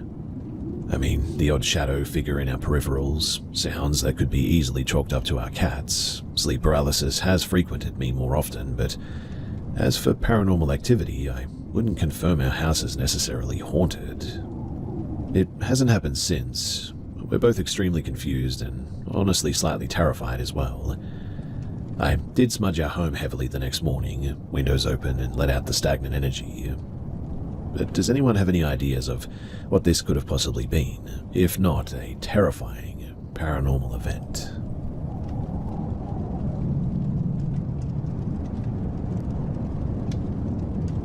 My family has houses both in Mexico and Texas, so I alternate between the US and Mexico very frequently. On normal weeks, I just cross the border from Mexico to Texas to go to school, and then I come back to Mexico. I spend most of my time in Mexico, so naturally I'm quite used to cartel presence and all that. I'm used to calling off nights out with friends due to cartel-related shootings and stuff like that. It just no longer surprises me, I guess. It wasn't until I had an actual face-to-face encounter with the cartel, though, that things changed. My ex-girlfriend lives in Mexico, in a gated neighborhood on the wealthier side of the city. Naturally, I used to frequent her house when we were still together, and one night her parents left her and her little brother alone until the next day, so she invited me over and we got pretty hammered. Around 2 a.m. we went out for a walk because we wanted to smoke a bit, stuff from Texas, and we sat on the bleachers of a basketball court within our neighborhood. It was behind a very, very beautiful house with expensive cars parked outside, and I asked her, what do they do? To which she replied in Mexican, a slang for cartel. I thought that she was joking until she told me how the Mexican army had their whole neighborhood on lockdown because of them back in 2014. My smile faded quickly. I got kind of mad and worried, and I asked her what the heck are we doing behind a cartel safe house at like 2 a.m. smoking. This all happened quickly, and after 5 minutes of being there, a tall white pickup truck parked in front of the court. I immediately knew that this was not good news, and I kept telling her that we need to leave. She told me to calm down and that it was probably just some kids making out in the truck. That seemed reasonable enough to me, but I started panicking after the truck just stayed there for like 5 minutes without turning off the engine, and as soon as we got up to leave, it took off. As we made our way to the other street, the huge weight that was lifted from my shoulders fell right back twice as heavy when the truck intercepted us at the very corner of that street. She ran into a house that was still in construction. She tried to pull me in with her, but I didn't budge because something I've learned from my dad being a cop is that you never run if you have nothing to hide. She had weed on her and I didn't, so I just stood there for a bit until the window of the driver's side went down and a man signaled me to step closer, and so I did. As I walked up, the first thing that I saw was both of the men in there were armed, and this definitely made my stomach drop. The passenger looked completely out of his mind you, like he genuinely looked unhinged. His pupils were huge, and he was clearly on something. On the other hand, the driver looked pretty normal. I dare say he was really normal, in fact, and that much was comforting. He asked me, this whole conversation was in Spanish, of course, but he said, "What are we doing?" I said, "Smoking," and he asked, "Smoking what?" I just said normal cigarettes, and he turned to look at his partner and back at me, and there was a long pause before I said, "I don't know who you're looking for, but it's definitely not us. I mean, I'm not even from here." He asked me if I was American, to which I nodded, and then he said to show me. Fortunately, I always carry my passport with me since I cross the border so often. He asked me about my girlfriend, and I said that she was American too. She's not, though. And he told me to go and get her, and I told him that I would rather not because if they found weed on her, well, that wasn't hers at least, she would be in a lot of trouble. Fortunately, the guy didn't insist, and after going through my phone, he told me that he didn't want to see us out this late behind that house ever again. They then took off, and I turned back to her, who was peeking from behind a pile of cement bags. I signaled her that we were leaving, and we quickly ran back to her house. When we got to her front yard, I asked her to give me the weed so that I could get rid of it, and she told me that she hid it under the floorboards of that house, so we ran back to get it because if they found it there, we would be in a lot of trouble. The 2 minutes that it took for us to run back to her house, that was easily the scariest moments that I've ever experienced. What still makes my stomach turn to date, though, is the look the other guy had on his face. I'm telling you that he looked absolutely unhinged. He didn't say a single thing, but he was staring me down the whole time with his hand around the grip of the rifle. Honestly, I felt like he was just itching for me to say the wrong thing, so that he could officially blow my brains right out then and there.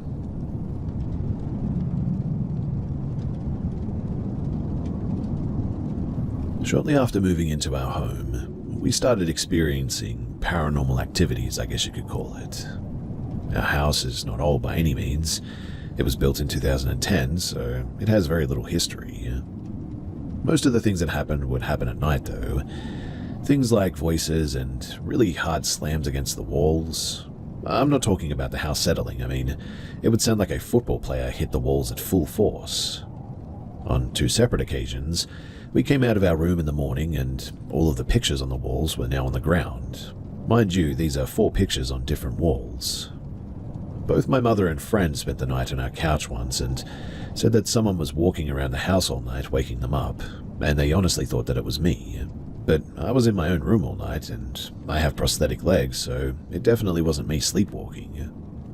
Lights turn off and on for no reason, and lastly, the one that bothered me the most. My son was 5 years old and would often talk to an imaginary friend that he called the cowboy. These weren't one-sided conversations, mind you. I would listen in while he was in his room, and he would pause to reply. There were normal breaks that you would have as if they were going back and forth. I once asked my son where the cowboy came from, and he said he followed us from Arizona. My in-laws live in Phoenix. We live in California. We visit twice a year normally. I befriended my neighbor, who is an old lady that happens to write metaphysical books for a living. I helped her with some chores, mowing her lawn and stuff like that, and after finding this out, I jokingly told her about our situation, and she said that she would take care of it. Weirdly too, we stopped having problems after that. My son said the cowboy came to him and allegedly told him goodbye.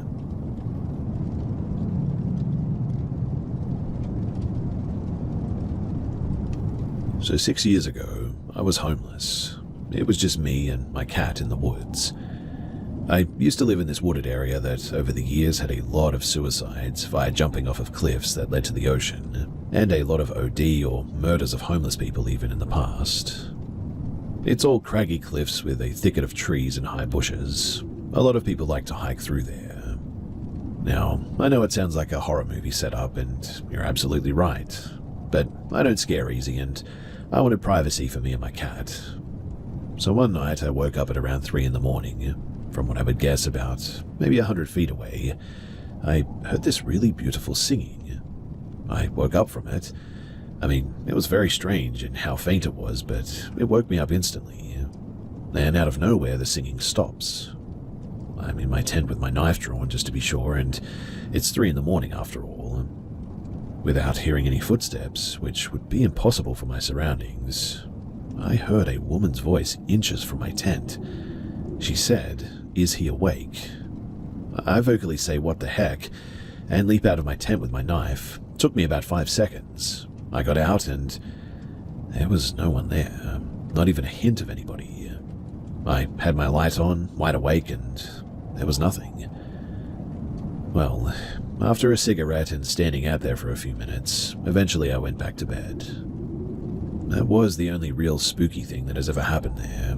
Some small things here and there, but never, ever before sunset, and anything like that.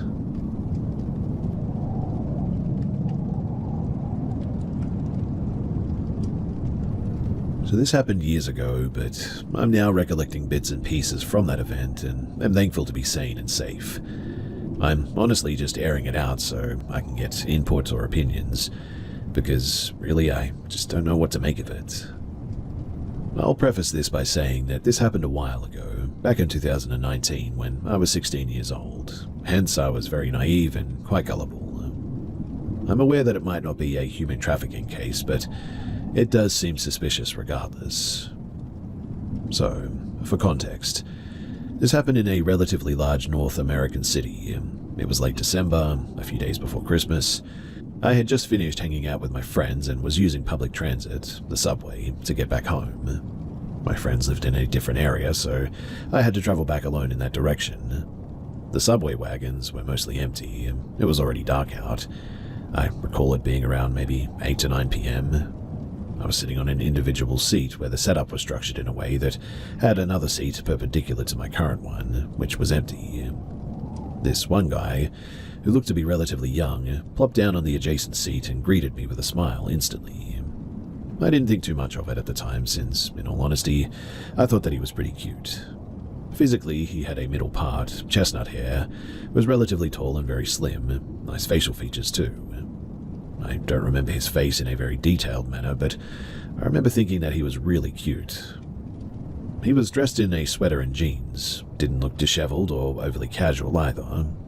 Upon sitting down, he greeted me smiling, presented himself and shared his name. We then started making small talk, and he brought up the fact that he had finished university, which made me ask for his age. He claimed to be 24, which seemed to match with his appearance. What really creeps me out, though, is his response. I told him that I was 16 years old, and he didn't even seem slightly fazed by that. Matter of fact, he was smirking and had formed a small visible grin, talking about how he missed being this young and advising me to stay in school. He proceeded with asking me about what I was doing alone in the metro, my plans before that, and if I had any plans coming up in the next few hours, to which I stupidly answered no. He then started expressing how his friends had come up with this supposed dare where he had to bring a random girl over, a complete stranger, to their party or hangout by accosting them